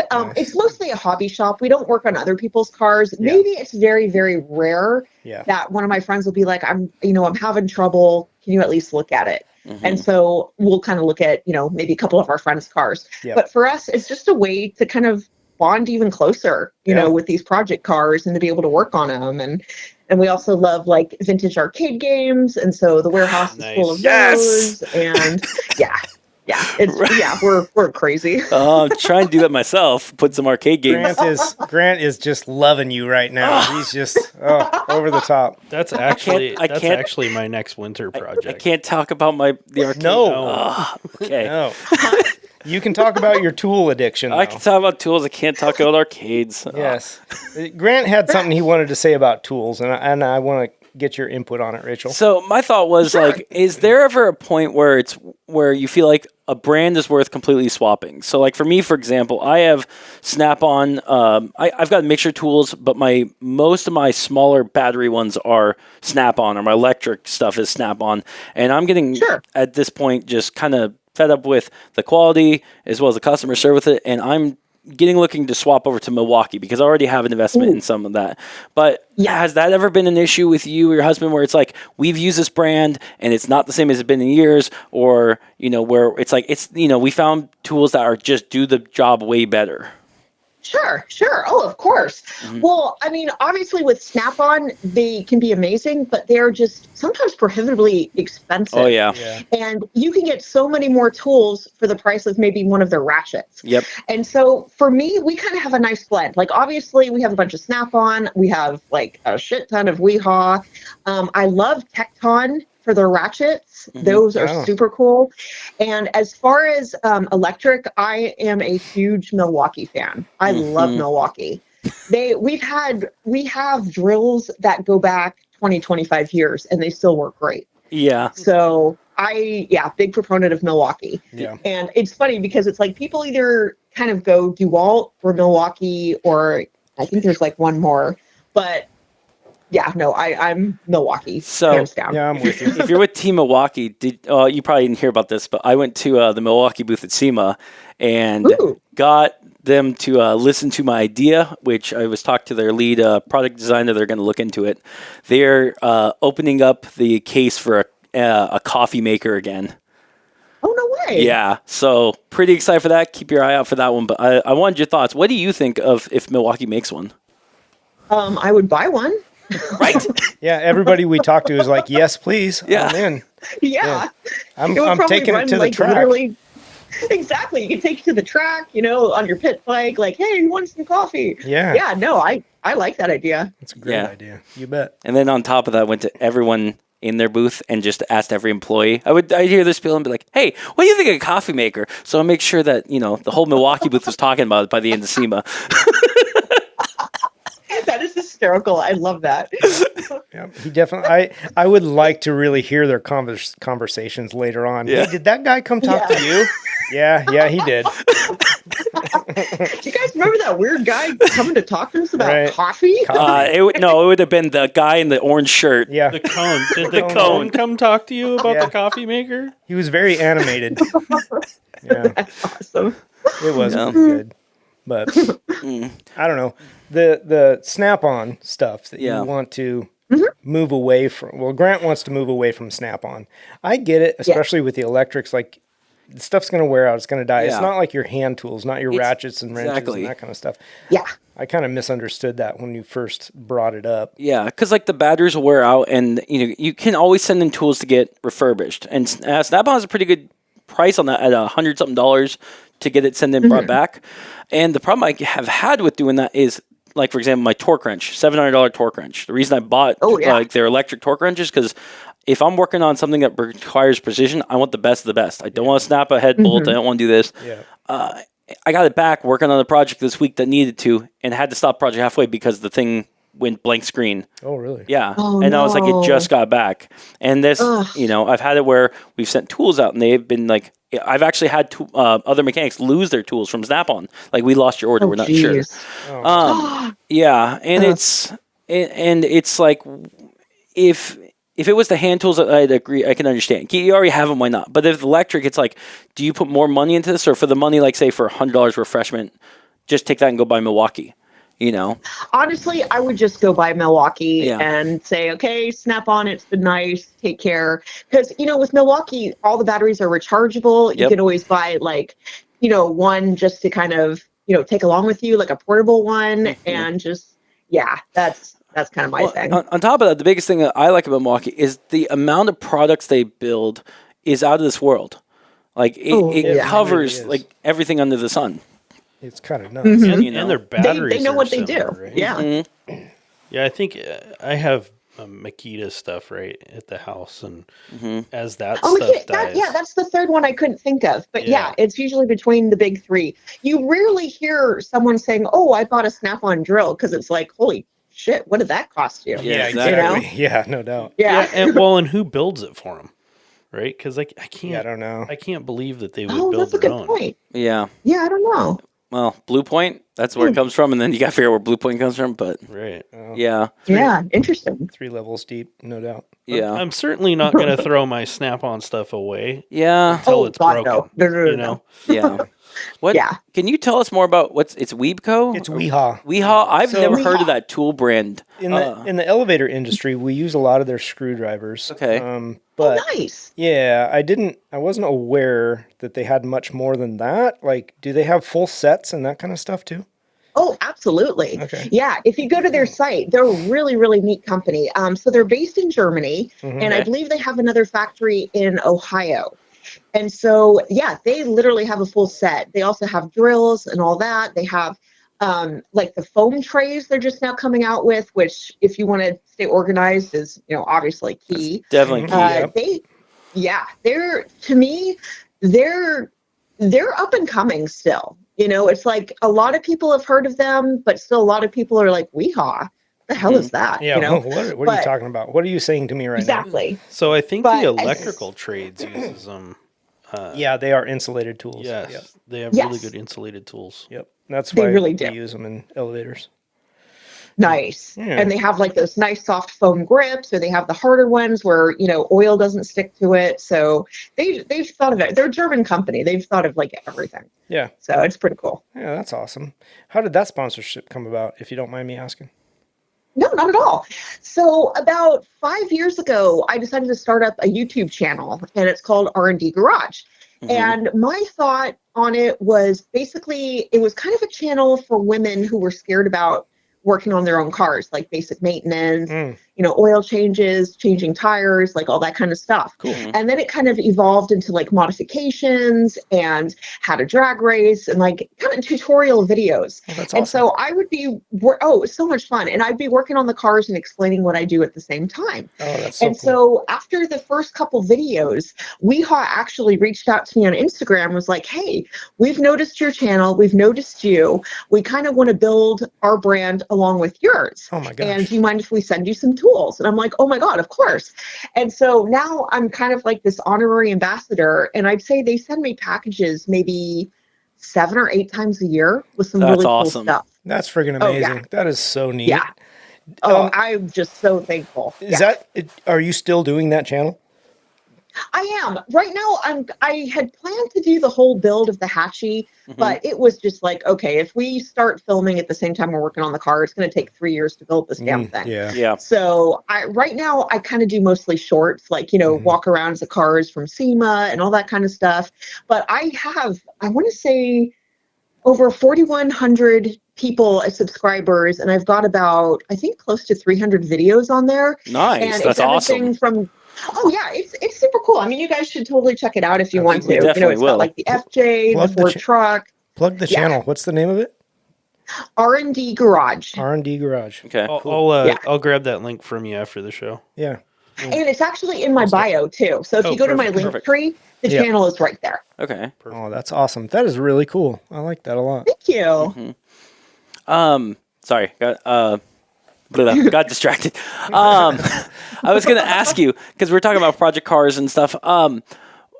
Where do you guys go to get most of your parts? And like, where would you recommend people to go? Because like I saw you at Pick and Pull on your Instagram She's a post. pick and puller. Like, is that a good source to get much of stuff, or do you go to Summit or eBay, or like how does that come about?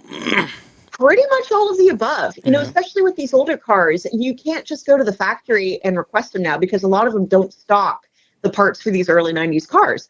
And so Pick and Pull is kind of my place to go when I need like a cap or a cover or like, something that you're not going to find elsewhere. eBay is a big source as well. Definitely Summit, definitely Jegs, definitely some of like the import places out there. JHP USA, that's a huge one. Skunk 2 Racing, like I could go on and on.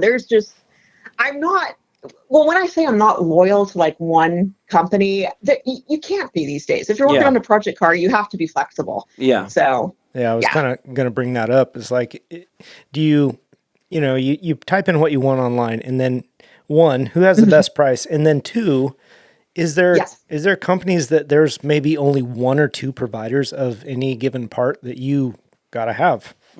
Oh yeah. Yeah, there's definitely that. And now there's a couple people coming out with like reproduction parts. So it can be kind of cool that those are available. But at the same time, I still worry a little bit about quality of those parts. Absolutely. So, you like kind of try it out, see how it goes. And it'd be one thing if the car was just going to be like my daily driver or something, but the fact that it's going to be on track and you don't want something exploding when you're in the middle of the carousel at Sonoma. Not a good feeling. Anything you put on track, you're putting your life into. So you got to make sure you have it, every nut and bolt linked together. I mean, look at Niki Lauda. The car exploded in 1976 due to, I think it was a single nut blowing on his control arm, on the rear control arm. Oh, geez. And something just as simple as that can cause catastrophic failures. Oh yeah. So it's nuts. Have you noticed in the Japanese domestic market that it's let's see, how do I phrase it? Some of the stuff for the domestic stuff took a long time to come back around, but then now with the resurgence of restoration projects and this and that, there's more manufacturers remanning or building new parts that weren't previously available. Are you starting to see that in the JDM stuff too? They're not as much as domestic still, but there's a company that I follow and absolutely love. They're called Built by Legends, and they're in Japan. And what they can do, and this is like prohibitively expensive for me. Like someday if I win the lottery, I'm totally going to do this. But they'll find you like an EG shell, like my little car, or a Skyline R32, R34, and they will tear it down and build it just impeccably. So it's basically like a concourse car. I actually bolt for bolt. I actually know the shop you're talking about. There's I think Donut had a really in-depth video on their shop where he's like this up last year or so. Yeah. But yeah, no, that shop is amazing. Sorry, I didn't mean to interrupt. It was no, not at all. You're good. So that's starting to happen more and more. I was just curious because as they age, it becomes almost impossible to find those parts that you're trying to put your car back together with. Eventually, if the car is popular enough, maybe like your Acura or whatnot. I'm sorry that it's 30 years old, but those parts are harder to find. So, if it's a really sought after vehicle, somebody's going to say, you know what, I can build that part. I can CNC those parts or whatever, or maybe 3D print. 3D print it, maybe something like Absolutely. that. Yeah. I think it'll be a good business if someone finally takes the initiative and does a whole lot of that. Like, the domestics coming out with the full on brand new chassis and bodies and stuff like that. I mean, you still have to find obviously a VIN number off of an old car for that. So I think that might be the only kind of hindrance, right? But I totally welcome it. I would drive a brand new 90 Integra. Man, that'd be cool, wouldn't it? Oh, that'd be sick. Oh, for sure. For sure. Yeah, that'd be awesome. So you mentioned also Pick and Pull and I don't know, salvage yards maybe. How far will you go to get a part? It all depends. Luckily, I'm in an area where there's definitely a lot of pick and pulls within 2 hours of me. Oh yeah. So we have one that's about 20 minutes away, and that's the one that I pretty much post vet all the time. And of course, being in California, we're lucky that even if the cars are sitting out, obviously this rainstorm we're having now is not typical. Yeah. And so the cars are barely rusty. It's easy to get parts off of. But if I have to go a ways, even to Sacramento, it's worth it.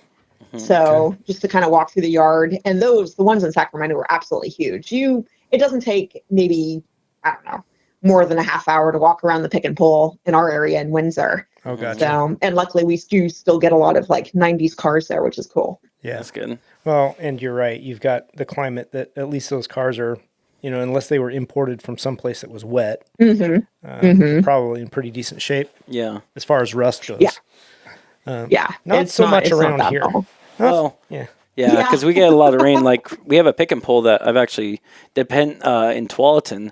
Part of their yard actually gets underwater, and so you gotta. Some of it's good if you can get it early, but like in the winter it floods. And it's like, okay, top part of the car is great. Some of them not on the bottom. Oh my gosh. Yeah. Yeah. Oh gosh. Yeah, that's not good. We have a lot of junkyards around here too. I mean, Well, it makes it nice because you can get your project cars built. I mean, there's a lot of still good cars there and a lot of modded cars with fun stuff. Yes. yeah. I don't know. The Yeah, stuff that that's I'm true. looking for is not typically at a junkyard. Yeah. I mean- you had to travel far for your last one. I will go to great lengths to buy parts. So I'm building a 67 GMC. We might as well work this in now. But, Sick. yeah, but it's a special build. I'm putting it on a C5 chassis. Ooh, interesting. So okay. I drove to California. That was a 20-hour round trip to get the transmission, the transaxle and the front end of the car. So I did that. And then just recently, I found the motor that I'm putting in it, which is a Viper V10. Sick. And that was a 13-hour round trip. Gotta be specific on the year and the size. There's a lot of V10s. That's an 06, I hear 8.3 that. liter. Yeah. Yeah. So depending on what you're looking for, it's a thing. Like how dedicated are you? And I don't know, those Viper motors don't come up that often. No, they don't. I don't No, super trust the that's true. stuff on eBay, Yeah, And so for me to be able to find one that the guy had put a bigger motor yet in his Viper, so he was selling the stock one. So I was like, that's Wow. cool. Yeah, and it only has 20,000 miles on it, so Jeez, it's a brand good new. find. Yeah. Yeah, it's a good find.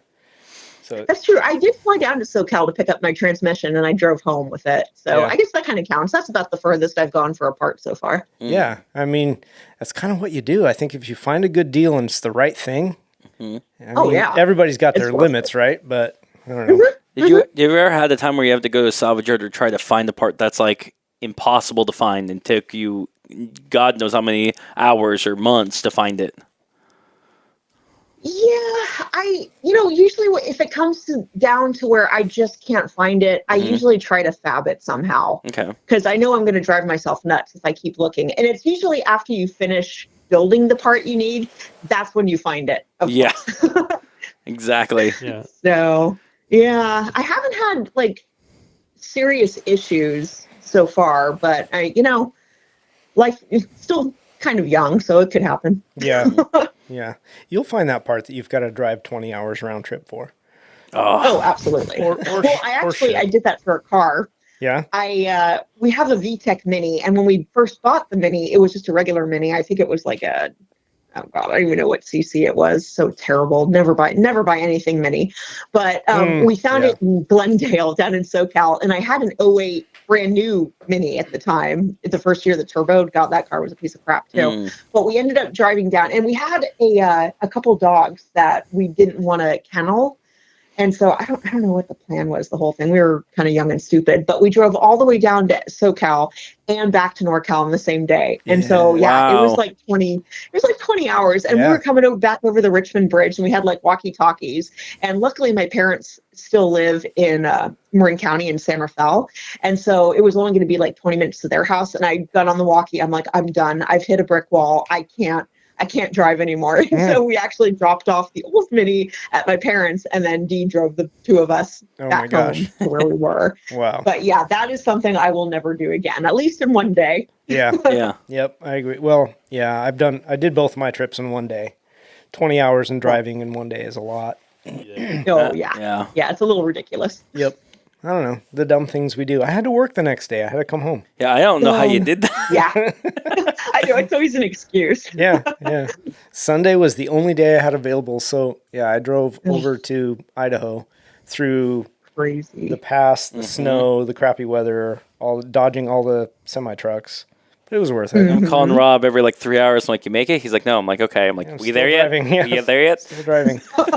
So I have flown into Idaho to drive a truck home. Oh, I did that with my Corvette. Oh, there you go. Yeah.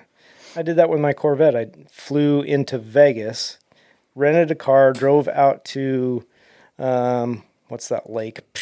Drawing a blank. Tahoe. No, not Dang it.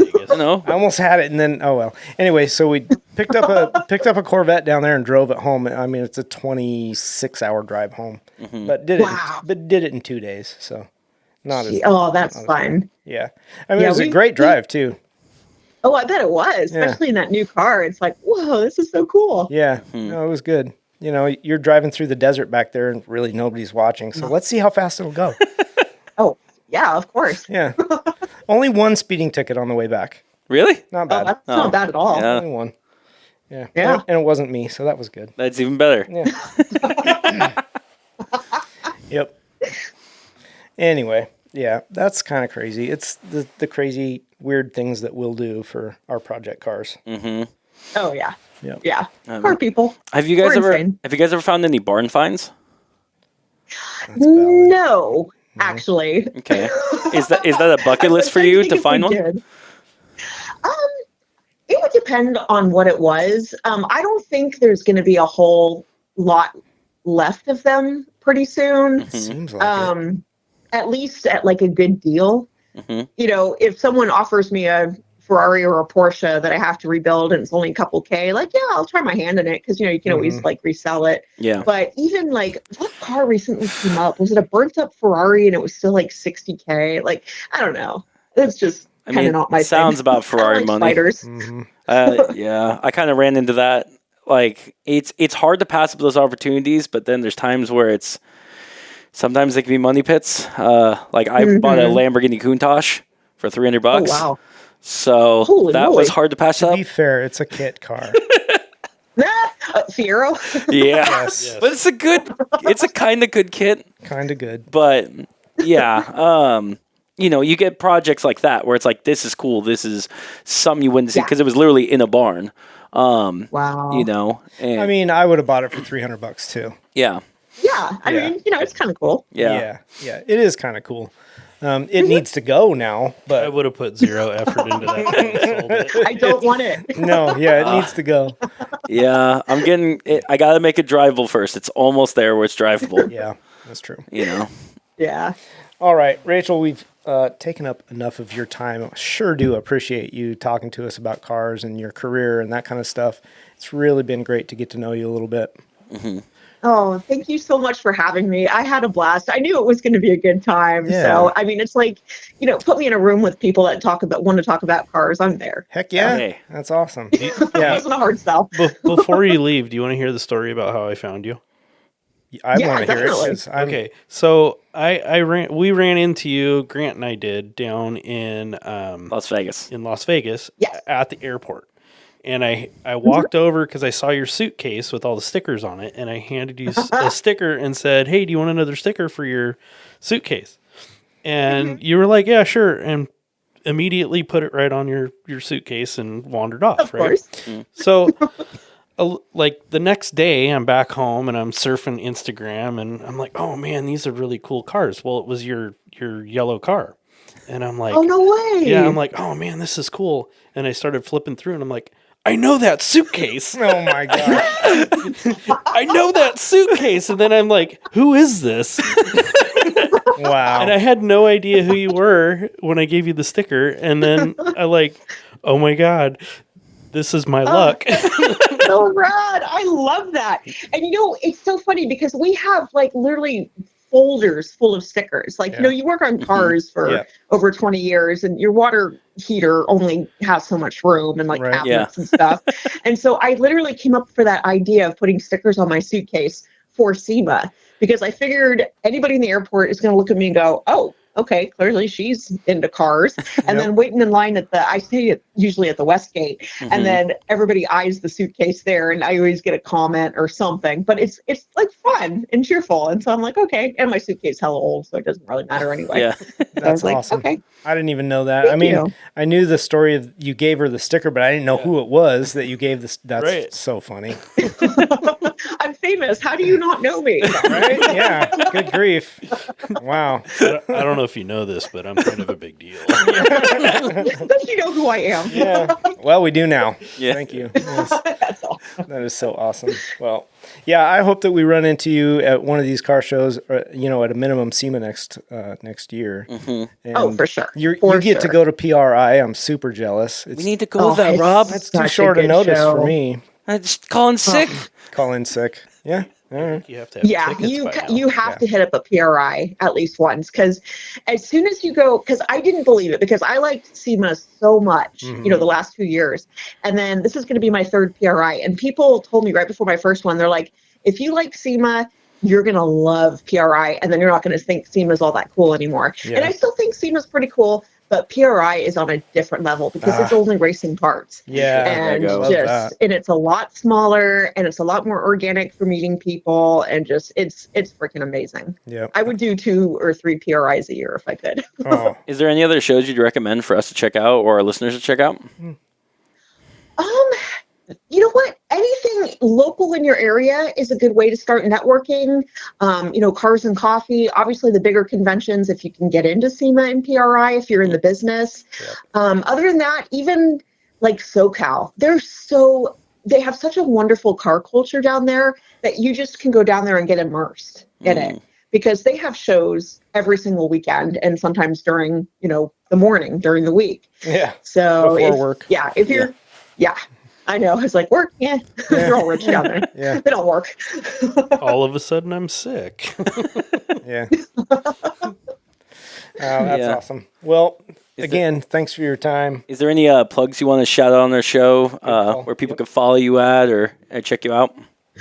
If you guys are interested in following me on Instagram, it's Rachel's Spoon _EG6. And then, of course, if you go to my link tree, you'll find my R&D Garage YouTube and TikTok, Gearhead Chick on there. And I do a lot of, again, walk-arounds of vehicles I think that are super cool and some maintenance videos on TikTok as well. So, It's awesome. Connect with me. It's good stuff. It's awesome. Cool. Well, thank you guys so much. This was so much fun. Well, Yes, thank this you. was a lot of fun. Thanks, Rachel. You bet. Thank you, Rachel. And we will see you around, I hope. Most definitely. All right. Take care. Thanks, Rachel. All right. Cool. You too. Thanks, guys. Bye. Bye. That was a lot of fun. That was fun. Yeah, she's super energetic, and I really like what she has going. That right there at the end, she brought up the R&D Garage. Man, I think that is so cool. Yeah. Yeah, I'm totally going to check it out tonight while I'm laying on the couch, need to trying to stay awake. check that out. Our listeners should check it out and hit follow. Follow her, follow us, all those things. Untitled Car Project at Instagram.com. And Is that how that works? I don't know. Are we wrapping this up? No, I was- had stuff left. No, not entirely. But yeah, I mean, hit follow. Go ahead. I know that Grant wanted to do a bit of a Lamborghini update. Yeah. Oh, is that where we're going? Jeez, don't yell at me. Sorry, I got excited. Gonna blow my eardrums up. So, for listeners, so the Lamborghini build is going strong. Is it strong? Or is it I'm really trying. I know you are. You're putting a lot of hours in, dude. Yeah, we had this last weekend, as we talked earlier, as Rob was traveling to get the V10. I was checking on him with him every, 3-4 hours? Yeah, about that. So, just to see how he was doing and giving him new video updates for listing on the road. At the same time, the biggest hurdle I'm coming over right now is the engine we got free, so it's no longer seized. which we found out was due to the transmission, which Yeah. was due to the pressure plate hitting the back. Yeah. Which is actually good news. Yeah. It's not something internal to the motor. which is perfect. yes. Yeah. Yeah. And so anyone could have just slapped it together and said, okay, we're good to go. Right. The problem I have is the way the Lamborghini is set up and that the previous owner built with is there's an adapter plate that uses instead of a flywheel with spacers. And the previous one he built was off balance. That being said, I didn't feel like it was safe for me or for any other new owners Yeah, exactly. to be driving that, because if you have a non-perfect spherical object spinning at 5,000 RPM if you're in the red line, Yeah. I don't want that saw blade to go into anyone. Right. So I tried milling it out and making a perfect circle on the lathe, and I did in the center, but then found out the outside was way oblonged, and to the point where it was like, well, this is not going to work. So I had to restart from scratch and build a new space adapter. And hopefully we'll have an Instagram reel about that soon. Good. I've been Did making you a lot get of videos. pictures? I got videos, lots of videos of it. Videos are good. I Yeah. want to see pictures because before it was basically 2 bars kind of in a circle shape that were bolted on. And I kept looking at it going, man, that's sketchy as fuck. Yeah. So with this new one, it should be on the balance. And once that's together onto it, theoretically, it bolts to the engine. The engine should fire up, and that will be get us to driving. Yeah. Which is great. I mean, I've had that thing for what, I mean, 3 years? That's the goal, right? The objective is to make it drive. Yeah. The last things to make it actually drive on that is the rear brakes need to be rebuilt. And they do have all the parts for that, and already started a year or so ago getting everything rebuilt for them. So that's perfect. And just going through this and that, checking, and the Making front, sure it's roadworthy. exactly, because that's what ultimately comes down. This thing might be able to, engine might be able to fire, but I want to make so you can drive, stop, turn with it. Yeah. Now, taking that to the next level, if it's going to be safe driving on the road, because it's essentially just a fiberglass body on top of like a sheet metal, Right. not even a frame. Yeah. So I haven't decided yet if more's. I mean, I've already put some time into building a frame on that to make it safe Right. in the front, but Right. side impacts and rollovers. If you could roll over that thing, that would be impressive for how low it is. Yeah. I mean, weird shit happens. That's true. I'd be more worried about the body peeling off the frame. Yeah. That's true. I didn't It's even not think about super that. attached. I mean, a lot of wood. Yeah. Just wood screws. Wood and glue. glue. Yeah. Yeah. So, but yeah, that's the update with that. There's another update, which I don't know if our listeners are going to be angry if I'm going that route. I will be. Rob is. I Yeah, have. let's turn his mic off before he gets to it. Should I not tell him about that? No. Tell him what you're doing. So this is really off random tangent, but I've gotten involved in the community with. If for those who don't know, what's called a VTuber. It's kind of like an influencer on YouTube. They use anime girls and they use it as a puppet, an avatar for them to just talk and speak through. Very nice person, and their community is very nice. And I will say she's a decent size, couple 100,000 subscribers, and somehow I was able to get her notice. On my handle online is the Ferrari kid. She's like, oh, Mr. Ferrari. I'm like, okay, somehow I got that attention. And now that led to her finding out I have a Lamborghini kit. And that now she and the community really, really, really, really want me to wrap that car completely in anime girls. I told you no. Don't do it. If they're paying for it, If go they're for paying it. for it. But otherwise, no. If they're paying for it, I would totally do it. Sell it to them. yeah. That's even better. Sell it to them. Yeah. I think it'd be fun if, depending on how that goes through, or if it is completed in that way, it'd be fun to bring it to like maybe a couple of anime conventions, especially that community there. Yeah, if they want to pay for that, Yeah. like the wrap and maybe even transporting the vehicle, because it's still rough. The thing is still really rough. Yeah, but that's the thing is I plan on making it at least when it's roadworthy. Yeah. It will be drivable, drive like safe, bolted, everything together. Because underneath, everything underneath that the body See, is. that was not the plan for that car. You need the space. You need it gone. I know. Gone. I need to put those ghost car back. I need to put in more of the Fiats. Because right now the ghost car is no windows and it's getting snowed in. Oh, Wasn't he talking about another car just as we Always. started Always. today.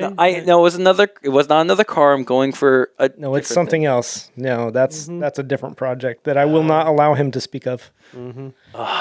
But it is arcade related. Oh, Stop that thing. That Yeah, thing. Stop it.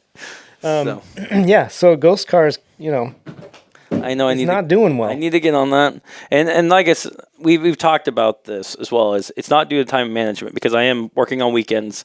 I'm doing whatever I No. can trying to get on that Right, car. but it would be management, not. project management, if you end up keeping that car and doing another project with it or, Right. Yeah. I don't know. It's entirely up to you, but we got to do something with that other car then. You mean the ghost car? Yes. Yeah. Yep. We need to figure it out. If you don't do something with it soon, it's gonna. I It's know. going to go away. Okay. So, but yeah, that's the current updates on the Lambo right now. Cool. Yeah. All right. Well, I mean, I did enjoy your updates as I was driving 16 or whatever. Yeah, it was 16 hours. 13 hours. I really 13 hours. thought you were going to beat me home. I was still way out there when you left work or left the shop. I was like, no, you're way closer than I am. Mm-hmm. But it was worth it. I am pretty happy with that motor. What did you think of the overall drive to get out gorgeous. there? It's a long drive. I mean, it was fine. I had plenty of energy. I didn't need sleep, so I didn't get tired on the drive, which sometimes, depending on, my previous night's sleep, that could happen. But no, Yeah. I was fine. It's a pretty drive. Yeah. I think going up the gorge, up the Columbia River, and then out through God's country and the mountains and Yeah. whatever. It's definitely, there's a point in my opinion on I-84 where it just kind of gets bland. And it's like right when you get over the river and it's just flat land. Yeah. But then it's, it gets it's farmland. I like that though. Yeah, well, I was to say it's maybe for an hour, but after that it turns. There's just before and after that. Yeah. Great road, great highway. Like before Boardman. There we go. That's what I was looking for. Okay. Yeah, that one section. So There is a section out there, and I'm sure the listeners probably don't care much, but there's a section out there after Pendleton as you're going up through the mountains. It's about a 40-minute section that there is no cell reception. Zero. really, Yeah, I got nothing for that long. Both directions, so I know it wasn't just a fluke. Yeah. I was that's like, why you need to be using our sponsor, Cricket Mobile. no, I doubt that they had cell reception out there. Cricket. Yeah, that's what you heard. Yeah, exactly. You heard crickets. I heard the dogs snoring in the back seats. What I heard. They're just sawing logs back there. Yeah. Every once in a while, Chunky gets up and noses me with his big wet nose. Hey, buddy, what's going on? I gotta pee. Yeah, that's what he let was me telling me out. too. He's like, hey, this is getting too long. I gotta know how much excitement. What was your first thoughts when you got there? When you saw the engine?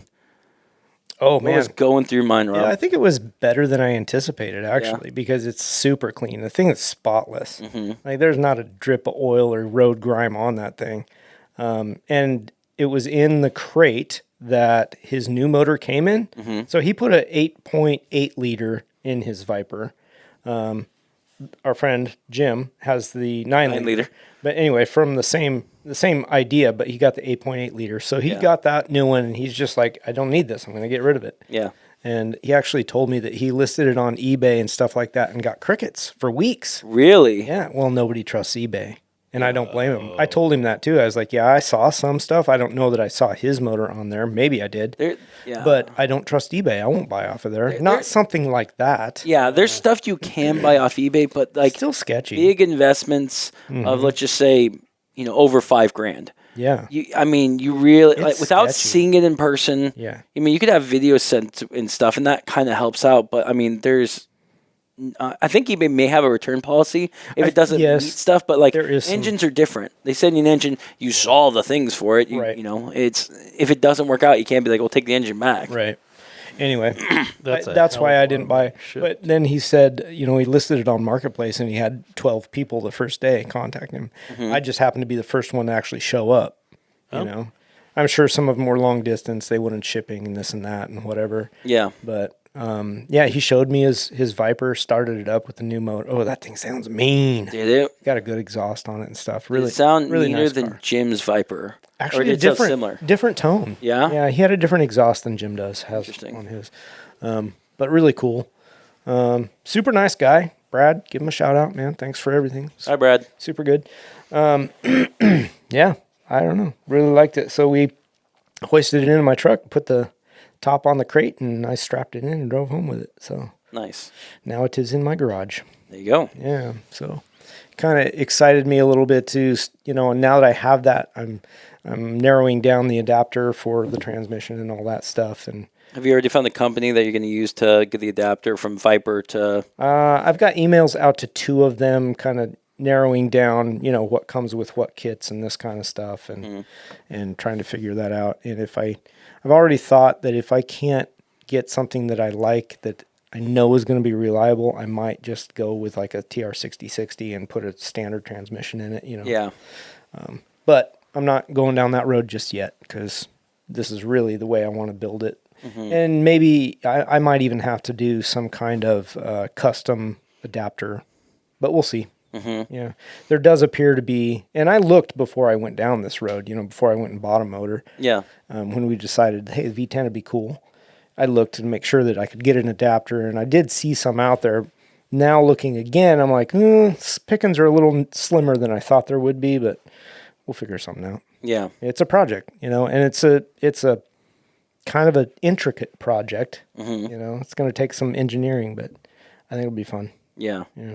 I'm excited to have the motor. I mean, that's such a big step in the right direction. Dude, it's going to be fun walking that first Honda. Look out, bro. Did I just get smoked by that old truck? Yeah. Oh my That'll beat her. God. I'll put a really quiet exhaust on it. No, you got to have it with the baffles, so it's really quiet. Push a button, opens Open them up. it up. Yeah. What do they call those boom tubes? The ones that stick out from underneath the side. That's actually a question. What are you going to do about the exhaust? Because don't the know Vipers are either known for having the exhaust that go to the back or the side pipes. I will not probably, unless I do those like flat boom tubes out the sides, I will probably run it out the back. Okay. That was my. Or up the top. It's a truck. You can have stacks. I don't really like the stacks. No? No. Okay. It's not my thing. Okay. Out of the side of the bed. Those are kind of cool. Yeah. Yeah, but we'll see. And it didn't come with headers or anything, so I have to do the whole thing. He reused that on his car, obviously. Yeah. But I'm surprised you reuse the headers on that, especially was with too. the bigger engine. yeah, I was too. Unless he may have had it after. I didn't look under the hood, Yeah. or actually he did pop the hood, but I didn't look down there. Just kind of in shock. He might have. Well, he might have already had headers, and who knows? Probably I would have tossed the originals, Yeah. but it doesn't matter. But that's something I've heard about Vipers too. Like stock, they don't come with a great sounding exhaust. Yeah. So there'll be some That's- research done into that and asking of our friends and what they like and Yeah. what sounds good and that kind of stuff. Yeah. Coming from someone whose family owns a stock Viper of that same motor, same generation, the problem is it's really, really quiet at idle. I've had friends who like you appear don't with that rumble car much. and they don't like realize you're there. Yeah. I feel like Is that stock car, exhaust? It's stock exhaust Yeah, on ours, okay, and that's my dad has actually been debating for years about getting rid of the car because he hates the sound of it. Well, just put new exhaust on it. He doesn't like to spend Does money. Dad that's want to funny. sell that exhaust. I don't want that exhaust. So that's the thing is like I feel in being able to hear different Viper exhausts. I think a Borla exhaust would sound great on his car, but I also think it comes more than that because he likes the low rumble chop. Yeah. And I'm like, if you want that, we got to throw a cam into gotta it. cam it, And he, what's the word? But the stock Viper on the stock exhaust on the Viper, I feel personally that it actually sounds good above $4,000. Okay. But you only got 4 to 6 in there. Right. It's loud. It's an excitement thing, but it's also you still can kind of have a conversation when you're up at that speed. It's not like a Cobra where it's straight pipe and you can't hear Oh a my damn God. thing. Right. What year is yours? And 2004. Is it 4? Okay. Yeah. So it's got the 8.3 liter. Gotcha. That's cool. I mean, yeah, there's going to be a lot of different, like clutch and exhaust and things that I want to do, and just I'm going to leave the motor stock, especially for now. There's no point in doing any internal. It's only got 20,000 miles on it, so Yeah. that's really good. I just want it to run to start with, and then play with it, and then be like, okay, I want more power, or no, I like it right where it's at. Yeah. We'll see. And to make power, I don't feel like you need much. Exhaust Probably cam, it's a huge engine It's already. a huge engine, yeah. know? It really is. And it's got, it's all stock intake and everything, but it's beautiful. Like the intake on that top of that motor is just gorgeous. It's really well put together. It just is pretty. It looked clean from the picture. Super clean. Never been in the rain. Oh, yeah. Yeah. There might be one thing you need to check on it that I had to do on our car. So with our car, it's only got, I think, 12,000 or 14,000 miles. And one of the things I realized was it seemed like it was losing horses. Like when it was, because my dad at one point never really took care of maintenance on his cars. And so I eventually arm wrestled him and said, you have to do this. The Viper was an interesting one because I drove it and I was like, for the longest time, I felt like Liger had way more power than that. Only to find out when I started going in it, two of the spark plug wires had opens on them. I already found one. Yeah, I did. So because I was hooking up the chain to hoist it out of the truck and whatever, and I wanted to pull one of the plug wires off to get it out of the way. Just pulled the end right off of it. And I was like, oh well, this is a problem. And I don't. It's weird how they go because they go inside of the intake. Yeah. So you have to take the intake off. And the one thing about our Viper putting it back on was. I am a big fan of you do the torque spec, you do the torque sequence. Yeah. And it is definitely, I'd recommend an electric torque wrench for that because it is so tight to get a socket in there. You could barely get one in to tighten the sequence. I noticed looking at that, looking where the coil pack is and all that. Yep. I was like, yep. But that's one thing I've noticed with Vipers is the wires tend to go and just replace them. Get your and get better, the best you get can. higher quality. Is it because they're hot? That's what I was assuming. So these were obviously stock. They had the stock heat sock on it, and everything. And it took nothing. I pulled the end right off of that thing. I was like, wow, I wonder if he was having that problem before he replaced the motor. Yeah. Didn't realize it all. Didn't realize it. Wires Yeah, right. instead of replacing. Whatever. That's not a. Thanks for the motor, buddy. It's a process to replace plug wires on it, but that's fine. I don't care. But I could see, just looking at the intake, how difficult it is to get it off of there. It's the way it's bolted in is kind of intricate, right? You got to stick a long socket down through the holes that are top of the intake and line them up. My biggest word of advice is whatever happens when you're putting that intake back on, do not drop a nut. Yeah. Me and my cousin, we were putting it back on, and that was the number one rule because, like, if you drop this while we're torquing things back, we got to take it all off and start over again. Yep. So 10 cylinders, that's 20 different nuts going on there. Yeah. Pretty cool, though. Yeah. There'll be small upgrades as it goes back together. Are you fully going through that and replacing all the seals and stuff since it's already out? No. Or you're just leaving it as is? I'm leaving it as is because it's not been broken open. I'm not going to break it open. Okay. Not taking the magic out of it. Okay. Yeah. Sounds good. Yeah. So it's exciting, little update, little progress. It's neat to see that kind of stuff happen. I mean, you just go throw a giant chunk of money at it and here we go. I have made a commitment.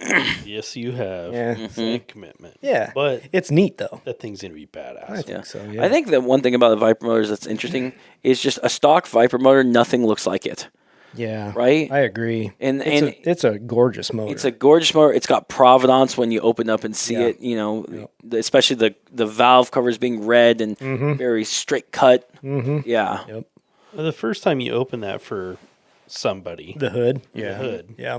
and they're going to look in and go, Holy. oh. Yeah. I agree. I think it's kind of a neat build. It's not something I've seen done before. I know that Viper motors have been put in other cars, a lot smaller than that pickup truck, but it'll look good. It'll be neat. I bet you the one comment you're going to get after that's in and all done and start gearing it at the shows and stuff, people are like, when are you going to twin turbo it?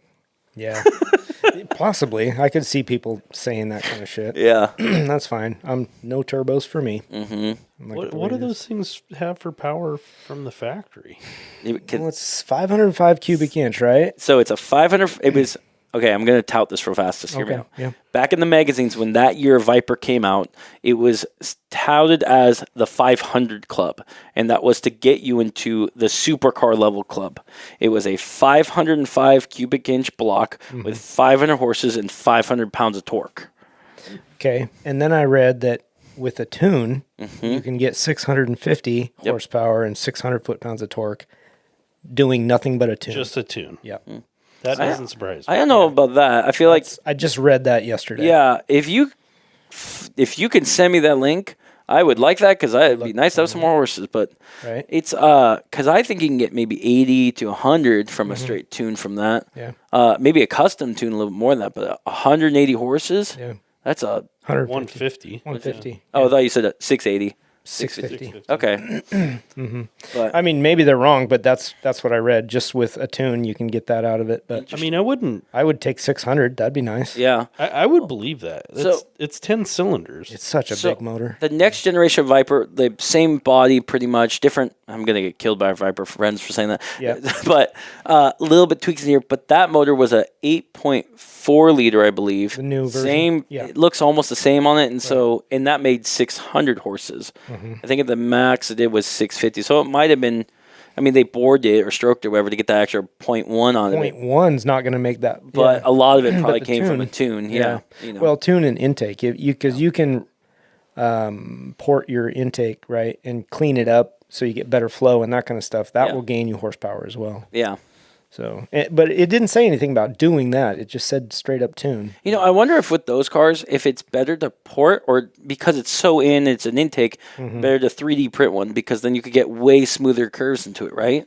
I don't know that to be true. I don't know. No, I just really don't know. Yeah. But I would think porting the one that there. Besides that, it would look so clean because the one that's on there is so nice. very nice. So nice. So if you just clean up the internals, because I'm sure it's cast, right? So Yeah. yeah, cleaning up the way that the fuel and air flow through there would make quite a bit of difference. Yeah. Yeah, I know that. Well, the intake that I bought for my Corvette, drawing a blank. I want to say it's MSD intake, but I don't know. I don't remember now. Anyway, I bought it from Mamo, and he ported that as well, and he said that's good for another 60 horse. Oh, okay. Interesting. Yeah. The one thing I had the question with your Viper, it came with all the accessories already onto it, right? So that power steering pump, it had Yes. the AC compressor, etc. Are you going to apply all that to your truck and your build? No AC, No AC. No. Okay. How come? because the truck isn't plumbed for AC, and I don't want to go through that. Okay. Yeah, there's no point in it. But the power steering unit you're going to reuse? We'll have to see how that adapts, because I do want power steering, yes, and the rack that I have is power steering rack. Okay. So potentially I reuse that, potentially I go electric. Okay. So everything that I take off that motor increases my horsepower because less drag, right? But yeah, that'll be a game time decision of how things plumb up. Have you ever done a AC delete on the car and how? Yeah, the silver car. Okay, so how much research or how do you do that? I've never done that before. Again, the guy who brings things to factory spec or what they could.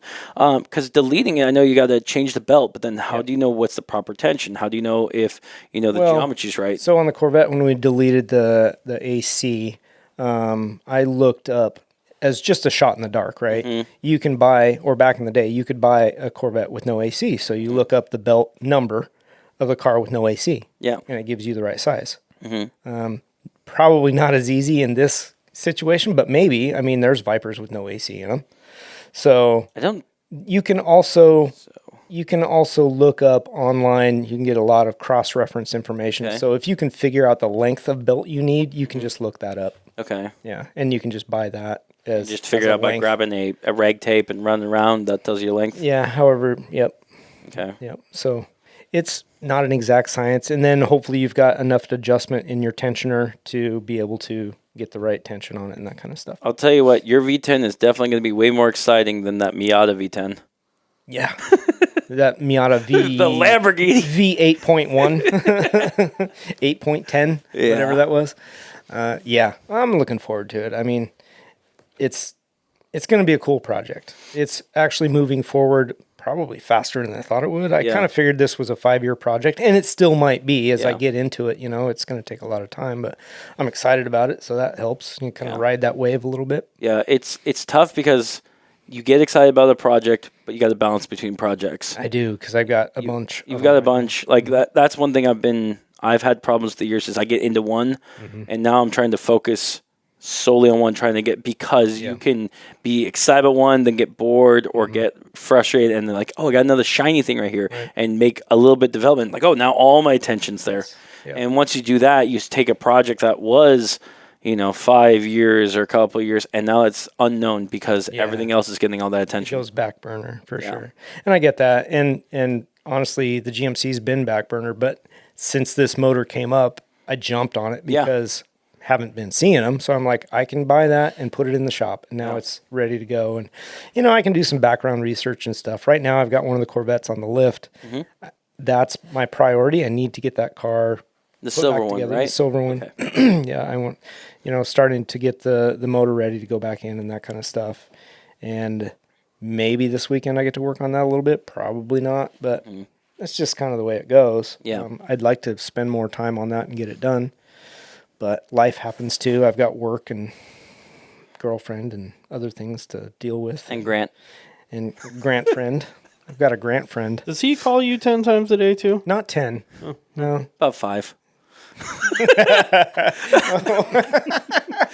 I'm not giving Jeremy the attention he needs. I know. He needs more love, apparently. Lord, he calls it the worst times. It's always the worst time. Yeah. Yep. Right in the middle of a conversation with my wife, and the phone rings, and it's girlfriend Tokyo Drift. It's Grant friend. Like, son of a bitch. Yeah. I'll call you back. Yeah. He doesn't take it badly though when you hang up on him, so it's all right. But anyway, life happens too. Yeah. All those projects. So silver car, and then I have to pull the motor out of the black car and send that off to get rebuilt. I really want to get that done. Mm-hmm. And then I've got green Corvette too that I want to make run. Yeah.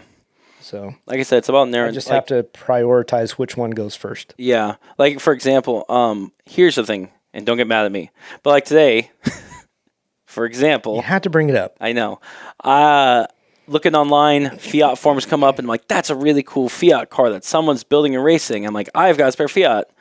But it takes enough to hold back on that because I'm like, I've got enough projects. I've got a ghost car to build, so I can't get on that. But it's nice to save the ideas for eventually down the line when you get to that point. I agree, because I've got other projects in my brain that I'm like, I want to look for this particular car because I know it's out there, but I can't. I have to really hold back. Like, I want to put a small block 350 in the bed of a Datsun pickup, a long bed Datsun pickup. I want to build that. The only time it's probably appropriate to do is like how Rachel was talking about earlier, is if you find that Porsche or Ferrari, it's that deal that you can't pass up. Mm-hmm. Buy it, get on it later. Yeah. Just make sure you have the space and and the willingness. I also want to build a lowrider K5 Blazer. Yeah. A 2-wheel drive. I want to build a Scout. I want to build a Link Continental. Jeremy wants to build nothing. Well, okay, do you know what a chase vehicle for the Dakar is? Yes, I do. I want to build a small version of that out of an Isuzu for my Alaska rig. A Isuzu, like a Samurai? Like the Isuzu flat nose. Okay. Okay. No, I got you. Like a 1 ton or something like that, right? 1 ton version. That's not a small. I mean, it is compared to Dakar, but right. Yeah. Okay. It's not a 5 ton or 2.5 ton. It'd be pretty badass, right? That's one of those run. Right now, you can get a really good running Isuzu for like $8 to $10,000. I saw one on a flatbed that had been burned up on the way here tonight. You probably get that one pretty cheap. Put a little Cummins 6BT in it. Oof, that'd be cool. Oh, that's something else I want to do, is like old body style Chevy with a diesel in it. Right? Yeah. That was my idea when I had the 64 Ford. Yeah. I wanted to basically take the body off and put it onto a newer Dodge chassis. Pickup. There you go. Yeah. That'd be cool. I really want to build that motor. I was working on that boring machine. I think we've talked about this on the show at one point. The boring machine, yeah. What engine was that? It was an international engine, right? I don't know. It was a 2-stroke, story, bro. I supercharged. remember the 2-stroke Detroit. part. No, it was a Detroit motor. Okay. Right? That's what I want to put in the car one of these days, because like you don't see that. 2-stroke. A 2-stroke supercharger built into the block. Yeah. From the 50s. That would be 4-cylinder. That's a SEMA build there. Yeah, with like 0 horses. Probably has what? Well, I bet you could probably run it on steam. It's coal powered. Yeah, I know. But like something like that, and the whole point of that wouldn't be just, it's a lot of power. It'd just be like, it's It's different. just the different factor. Yeah. The cool engineering side of it. Yeah. And especially like older kind of machinery just has more of like a mechanical sense to it. You see and everything kind of moving and Steampunk. ticking. Yeah, exactly. Yeah. You I know. think that's kind of neat. Yeah. Yeah. So, Very cool. Jeremy, you want to talk about The your car I went and looked at. the Yes. car you went and looked Let's hear at? about that. So, my wife's cousin is in college right now, and she doesn't have a car. Mm-hmm. So she's over in Eastern Washington. Called over yesterday, day before, and had this Mazda CX-5. Mm-hmm. She wanted somebody to take a look at to see if it would even be worth driving out here for. Mm-hmm. So I went and talked to the guy yesterday. Walked around it a couple times, drove it. It's a nice car. Now, I have mixed feelings on it. Let me tell you guys why. Okay. Please do. It's got a salvage title. So it's a project car. It was somebody's project car. Okay. Now, the guy drives it as his daily driver. So it's salvage type, but it's licensed. And It run. is licensed. Okay. It is roadworthy. Okay. And like I said, I drove it quite a bit yesterday. Okay. And one of the things I was looking for was, if I let go of the steering wheel, is it going to walk all over the place? Yeah. Yeah. Does it shake when I drive it? Mm-hmm. Any of Back those, kind of shake, not the rumble. That's right. Any of the nuances of a car that had been freshly rebuilt, Right. from totaled. What was total on? What did he tell you what the accident caused on that? Oh, it was just some fender damage. Well, it was That's the one you hear a lot. There was some front end damage. I don't know how extensive it was. Okay. Like I said, the motor sounded good. It was straight. It was clean. The paint all matched. Can I ask? And it's a black car. It's hard to match paint on black. Black so is I tough. think he shot the whole thing. Okay. So did you look under the hood I did. and could you see frame rails? Well, let's see. It's a unibody. It's a unibody, but Yeah. so the chassis up front, could you tell it was crunched or damaged? I couldn't. No, Okay. I looked really close, and I looked, at the what do you call that? The Seam welds.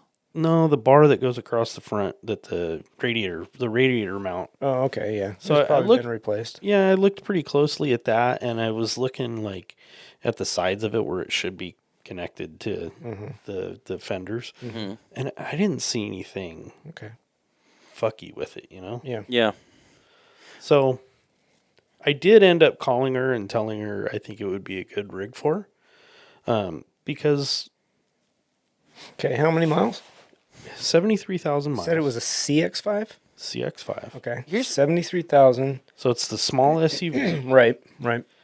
Here's my question: why is she wanting this one rather than just say a non-wrecked one? It does come down to economy. And Because it's price. Yeah. I was going to ask, Yeah. what do they want? She's in college. yeah.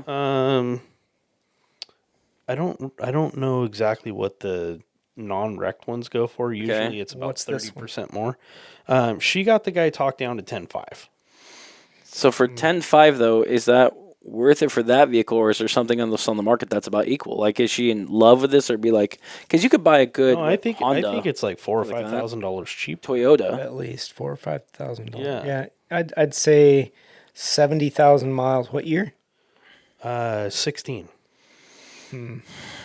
Yeah, Probably 14 or 15 for one that's not been wrecked. But here's the problem.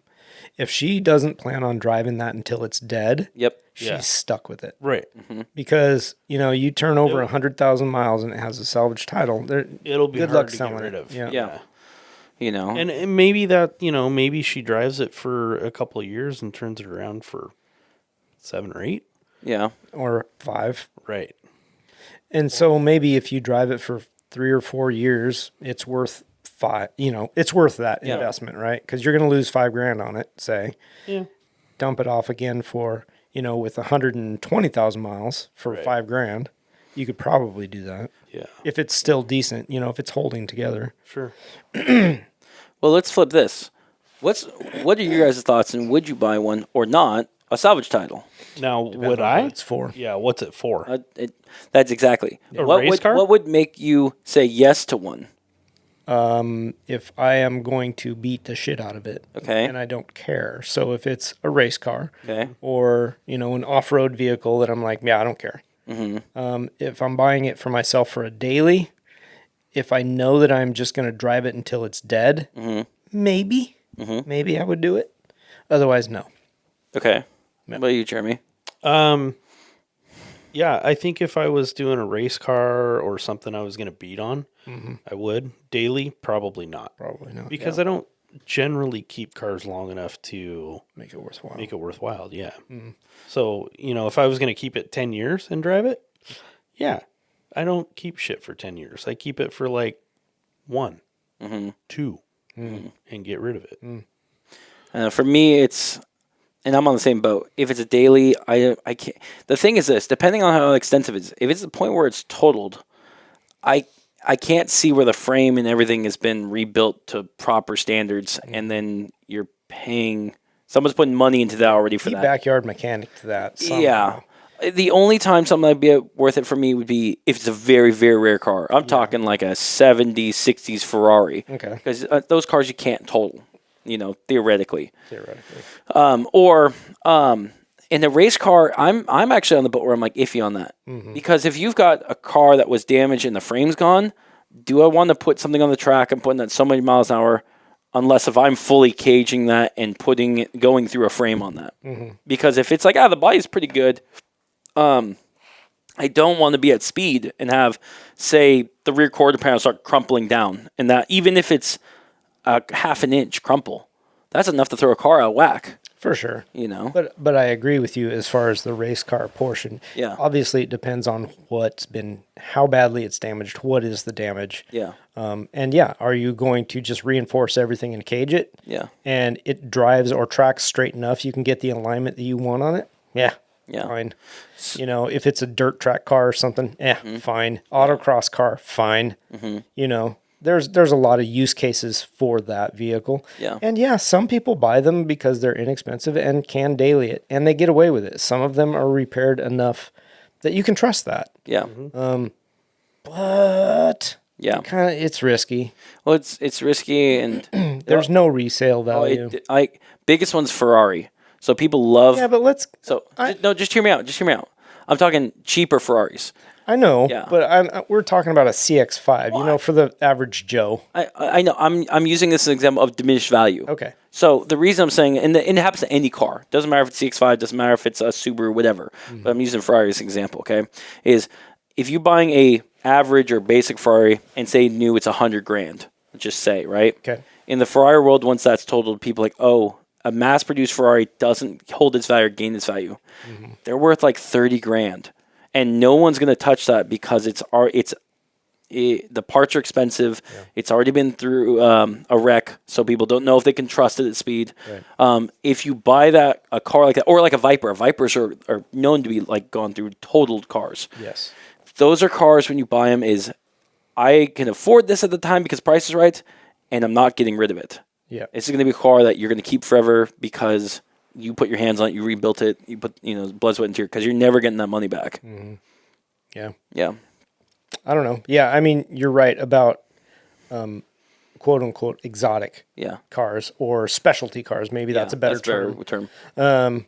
Because those cars, and even like race cars that have history, right? So somebody famous drove it, or it competed in these special events or whatever.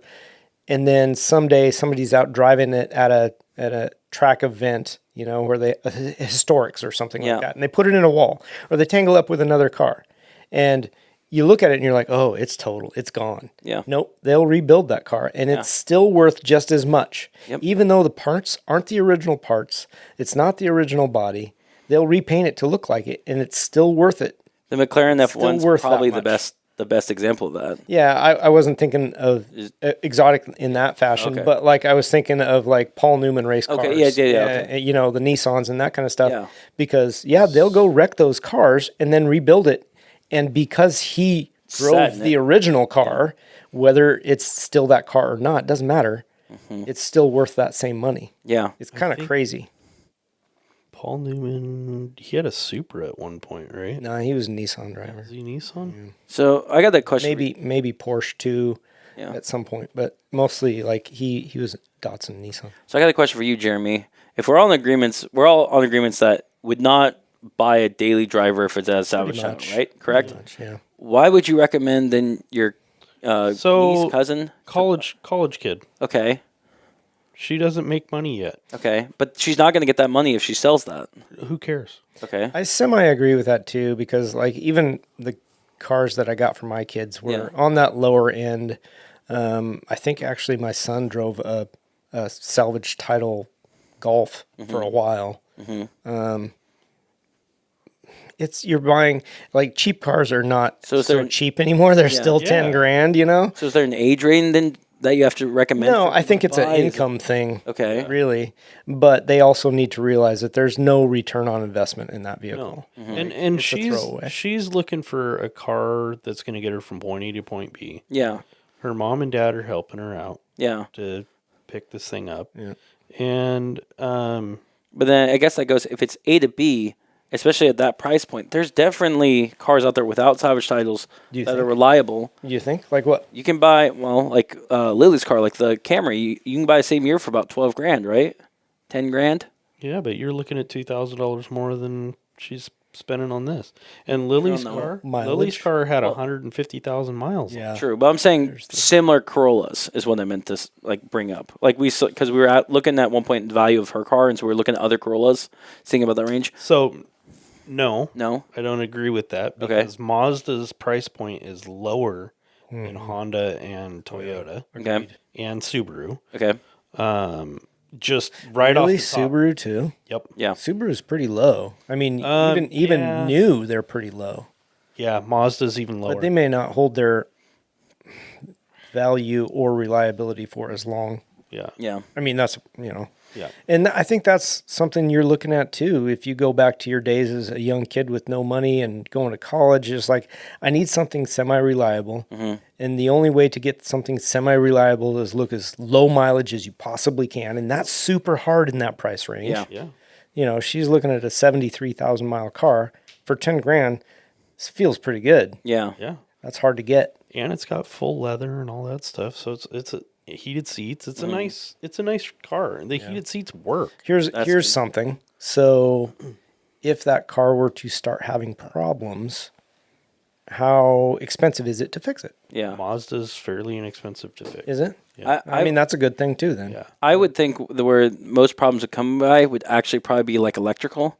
And the reason is because if it's a salvage title, it means it had to go to not a salvage yard, but it'd have to go sit outside, wrecked at some point, be existed to the elements.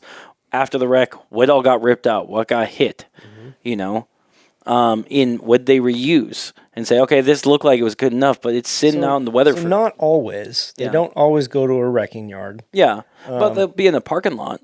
Not necessarily. Sometimes it goes right in the shop. Okay. Yeah, it'll go to a shop for an evaluation or whatever, and the insurance company says, no, it's not worth it.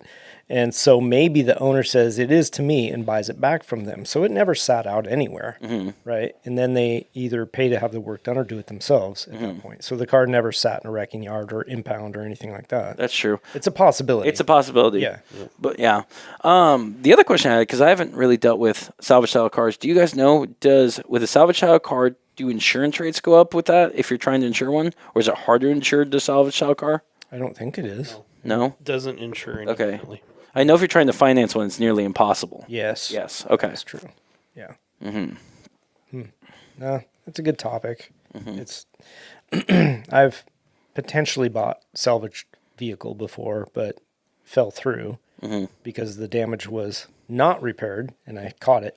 But yeah, I don't know. It's stuff you're exposing yourself to more breakdown potential.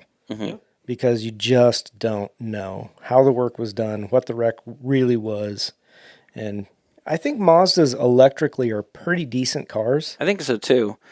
But it's like I said, if you throw in the electronics at the elements, exposed Oh, I elements, agree. That could be issue Yeah. for sure. Yeah. That's why you don't want to buy a flood vehicle. Yeah. Well, one of the reasons. I have thought One of about many. that. I have thought about that for a while because, like a flood vehicle, the body's fine for most part. Let's just say Potentially, interior yeah. might have changed out. Electrical is the only problem that's like, Oof. yeah, Oofta. yeah, Especially on newer vehicles. yeah, Oh my gosh. How submerged was it? Are the doors still full? Yeah, right. Yeah. Trunk still has water sloshing around in it. Yeah. If the water was above the seats, no. Do not buy it. yeah. Okay. You guys want to move on? We'll shift into reverse. Okay. Oh, I mean a different gear. Okay. Are we in automatic now? We're gonna race on out of here. No, it's Project Cars for Sale. Woo! We haven't done that in a while. Ooh, yeah. It's been 2 shows, right? But that's also because we were distracted. I dropped my Word. phone. Oh, You want to go first, Rob? I had 2 right here, and then I reopened my phone and it refreshed my screen. Oh no. I can go Damn first. it. 'Cause Okay. I didn't actually find a car, but there's a Instagram page I've been following. Let me see if I can find it real quick. I've got one open. It is Oregon.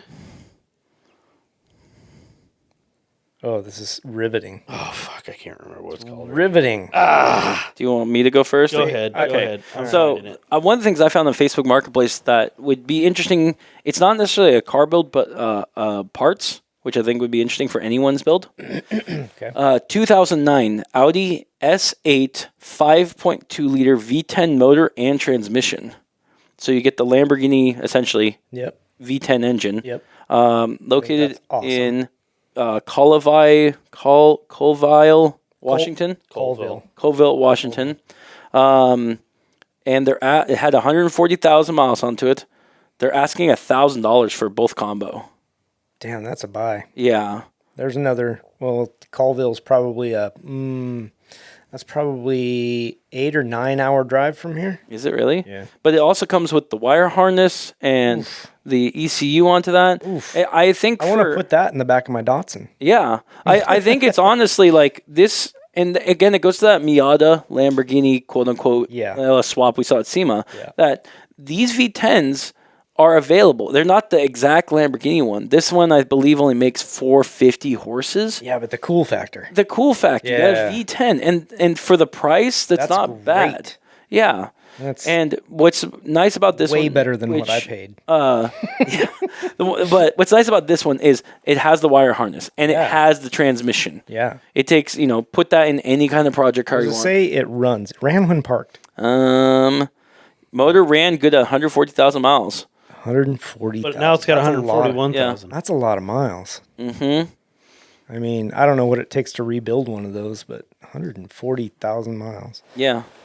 But very cool. yeah. I agree. Like that would be a neat project, and the price is low enough that maybe rebuilding it isn't It's not too I mean, you bad. could do it yourself. It's $1,000, and the fact is, from there you can, if you're doing it yourself, yeah, I don't really feel like you can lose Got- money on that, exactly. You've got room to make a mistake, unless that's got Yeah. a blown piston in it, Right. which I don't see in which the picture. ruins a cylinder or something. Yeah, then you're out. But other than that, that's Yeah. a great swap for a I project. think it is. That is really neat. Yeah, That's cool. When are you going to buy it?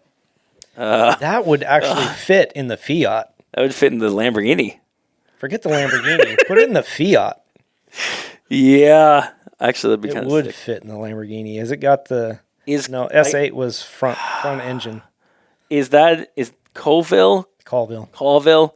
Is that up by Linden?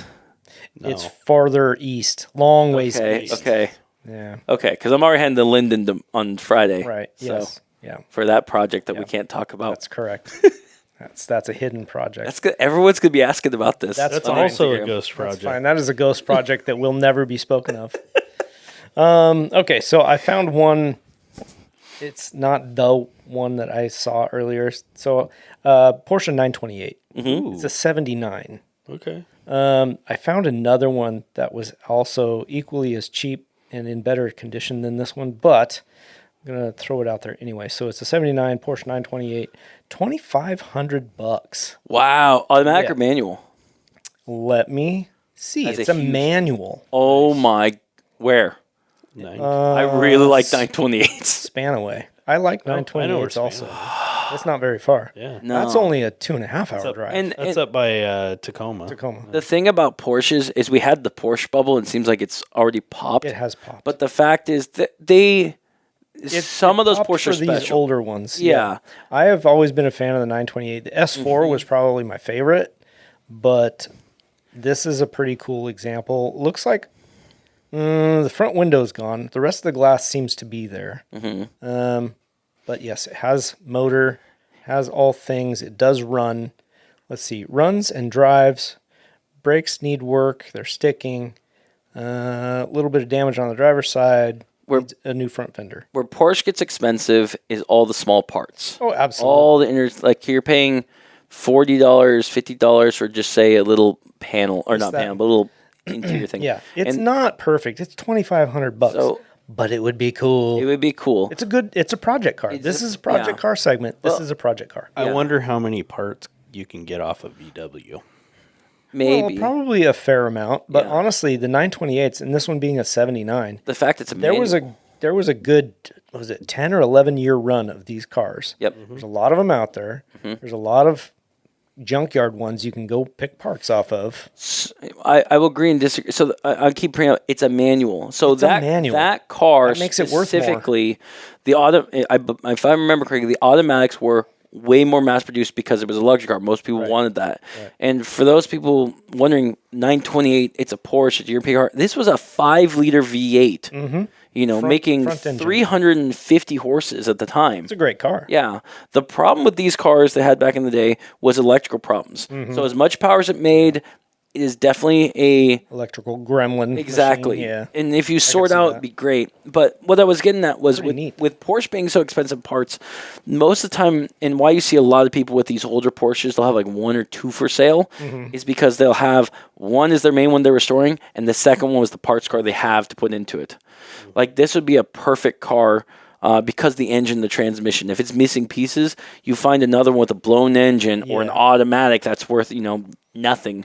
I wouldn't say nothing, but a quarter. Gotcha. Because most people, they gave up on those cars because the gremlins came in the engine, stopped running, but you have a perfectly good interior and exterior, and you just swap pieces off it. Yep. That's a good find, Rob. Thanks, man. Yeah. It's a good one. I'd like to find that other one too because it appeared to be in even better condition and it was similarly priced. Mm-hmm. But carry on. I will look for. Did you find your page, Jeremy? Yeah. It's called Oregon Crew Cabs. Okay. And why it caught my eye is I've been following it for a while. And these guys kind of drive around out in farm country and find these old, like, Ford extended cab pickups. I think they've got a C10 extended cab pickup on there. There's a couple 4-doors. And they're looking mostly at the 67 to 79 range. Really cool finds. Some of them in decent shape and really good prices. So, you're going to see anything from, $2,500 up to $10,000 depending on what they're posting.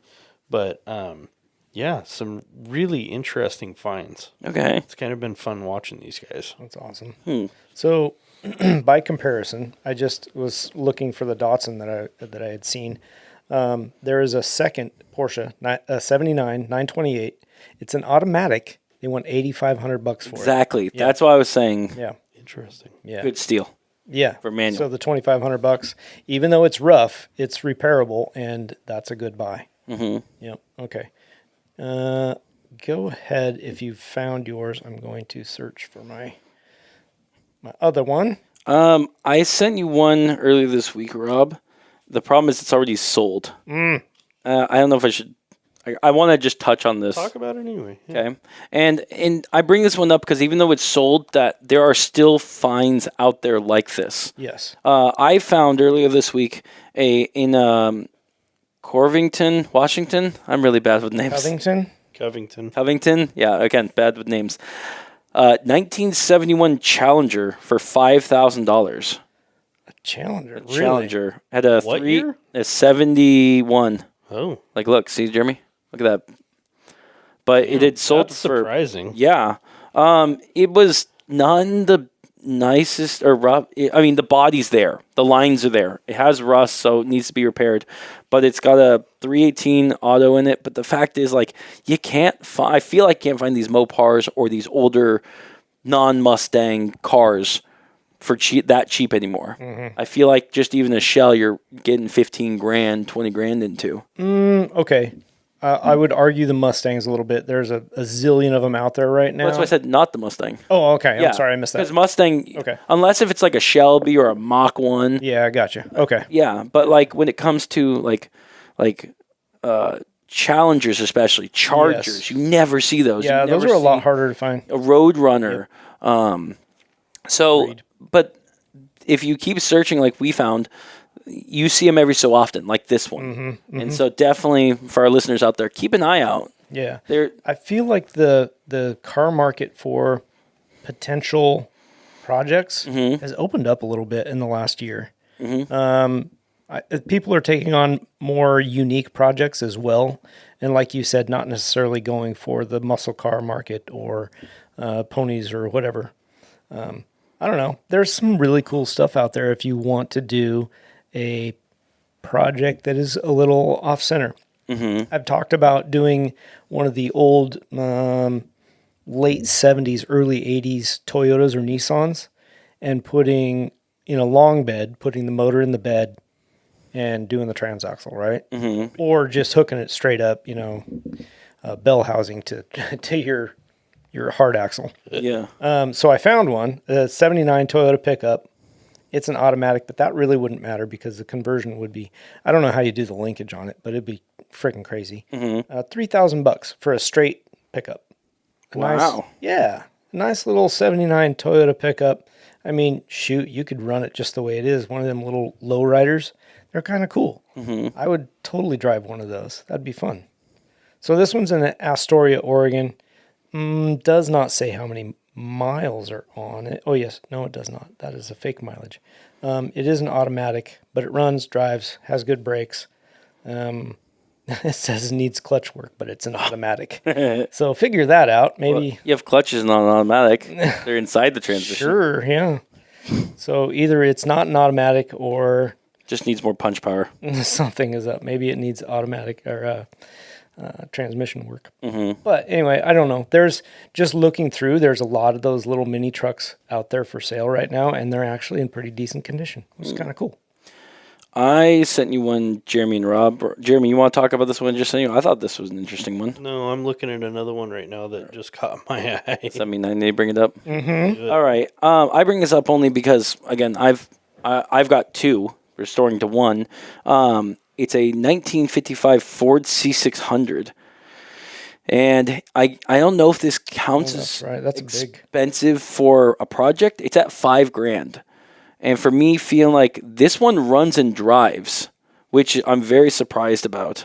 And for $5,000 run drive, it is not a bad deal. It's already got a flatbed on it. But why these are special is like these cab over trucks are getting really expensive, and it's not, and especially when they're fully restored or they're in a show condition. Yeah. Do you think that's what's driving it? Is they're really kind of cool when they're restored? Yes. Yeah. As well as, and it's not a traditional cab over. In the 50s, cab over trucks weren't boxes that kind of look like semi trucks. Right. These were still rounded, They had dinosaur looking kind of a dino nose, bodies. kind of nose on it, but it was short. Exactly. Yeah. And you sat up like above, right on top of the engine too. Not like on top of it, but near it. Yeah. Right.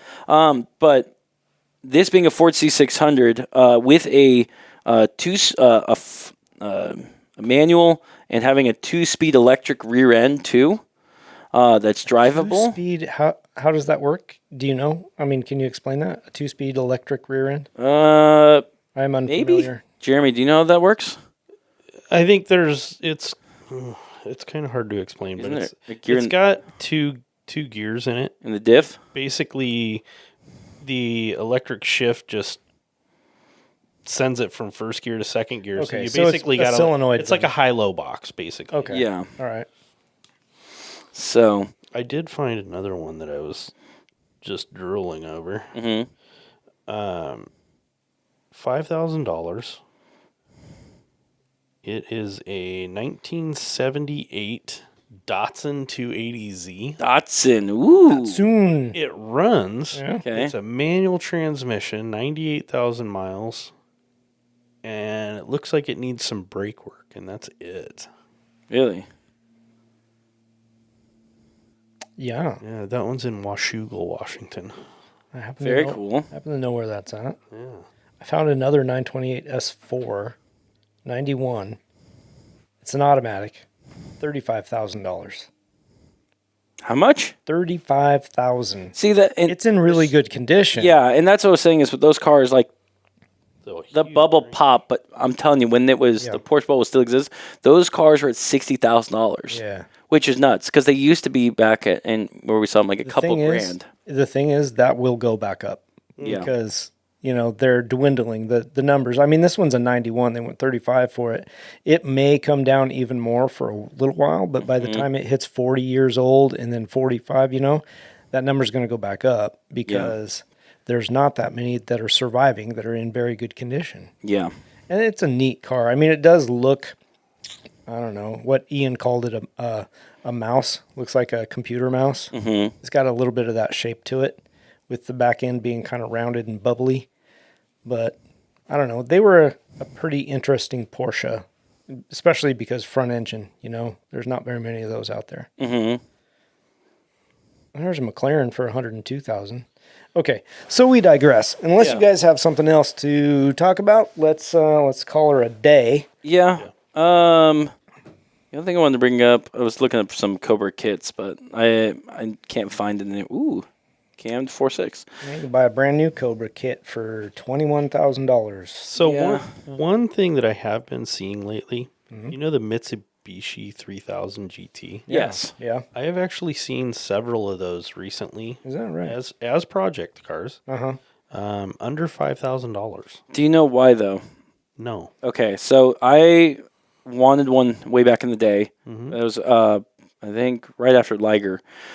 The problem with those cars is any work you have to do, the engine has to come out from the bottom. And all the work inside is pretty tight in that engine bay. So the first thing is you have to have a lift to do a good amount of work on it, okay? Second thing with it is, depending on the year of those cars, they had a lot of tech they were trying to put in. Like the first generations had a lot of active aero onto it and had rear steering. The problem is you have a lot of electrical failures and hydraulic failures because of that. So you have to look in how you can get into that, because if there already parts are failing or near failing, how much is it going to cost to repair it? It's a good project if you have the means to, like a proper shop or a proper lift to work on it. Otherwise, you're going to be in hell just trying to, send in a shop for even a small thing. Yeah. I don't know about you, but when I was in high school, that was like the car everybody wanted. Yeah. Because, they were fast. They were all-wheel drive. I mean, when they came out, I was into Rugrats. I am sure you were. Wow. Okay, well, that's the end of the show. We just I lost made our you guys last feel old. listener. Actually, I've run across this car a few times. It's a 1990 F1 car, listed for $18,000. Okay. No motor, Okay.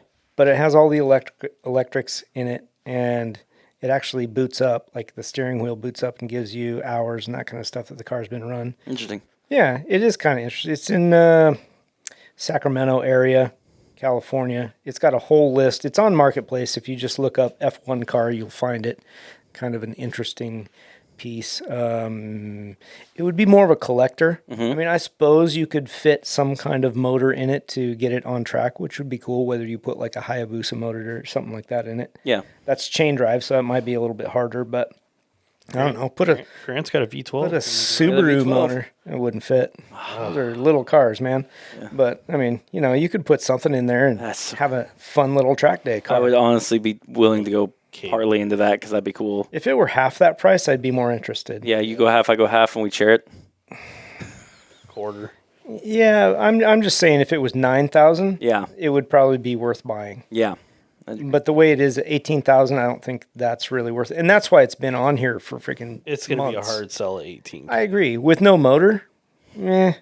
you know. If it had a motor, Oh, you'd sell it at 18 all day long. yeah, You'd sell it sure. at 30 probably. Yeah. But I don't know. At 9,000, I would be interested because then you could actually make something out of that project. I'm going to make a point, and you guys need to remind me this week. There is actually a website that sells formula cars and formula style cars. Yes. Either need a repair or for project for cheap. I just can't remember for the life of me what it's called. But I will try to bring it up for next show because that is definitely one. If It's a neat website. I've seen it. Yeah, if our listeners are into the possibility of having a formula style car with the big wings and There's actually a Like racing junk or something. that's one of them, but they sell all kinds of. There's actually 2 or 3 that sell some Formula style cars and stuff, and you can find them on like the Formula Continentals. I found one of those on Racing Junk, and I should have bought it. I'm still kicking myself. I didn't because I didn't have room. yeah. But it was a running car with all the paperwork for $9,000. Wow. I know, and that's what tempted me. I was like, oh. Yeah. Because it had all the aero, front and rear aero. Yeah. Yeah, it was neat. Really neat looking car. That would have been fun. Yeah. It was super fun. Yeah. I don't know what I'd do with it, but I mean, You'd race it. eventually Either that or take it to McDonald's. I would like a Big Mac. You're going to have to turn your car off, sir. I can't hear you. That'd make a hell of a reel, I'll tell you what. Yeah. Anyway, super fun. All right. All right, Should we so- give shout outs to our Shout them out. all right, so make sure to follow us on Instagram at Untitled Car Project. Follow us on Twitter at Untitled Car Pro, at Facebook on our group and personal profile pages at Untitled Car Projects. Email us at untitledcarproject@gmail.com. I think they're seeing a pattern here. I know, right? Yeah. I wanted to say, though, to our listener, because we're always looking for guests and interesting stories and people. Sure. I would, if we have one of our listeners listening who's completed, say, a kit car, a full kit car ground up from a Cobra, Love to talk to them. email us. I would love to have you show and hear about how that process went and Yeah. what it took to build that. 100% would like to talk to somebody that's done that. Yeah. You know what? Even if you've done a kit car and failed, I'd like to talk I'd to you. still too. like to hear about that. Because you've got experience in what it takes and what to do and what not to do. And What does Grant need to look out for? oh my goodness. And, But and you can help us convince Grant that he needs to sell that thing. Yeah. But yeah, I know if you know anyone, Yes. shout them out and say, Love it. hey, get in contact with Untitled Car Project. We'd love to hear from you Yes, guys. yes. And I also wanted to give a huge thank you to Rachel for coming on the show today. Yes. Awesome. Yeah. Super great. Look forward to talking to her some more, maybe at a car show or PAR. SEMA or PRI. PRI. Who knows what? Something down the road. That's awesome. So thanks everybody for listening. And until next time, hit follow. Thank you guys. Thank you.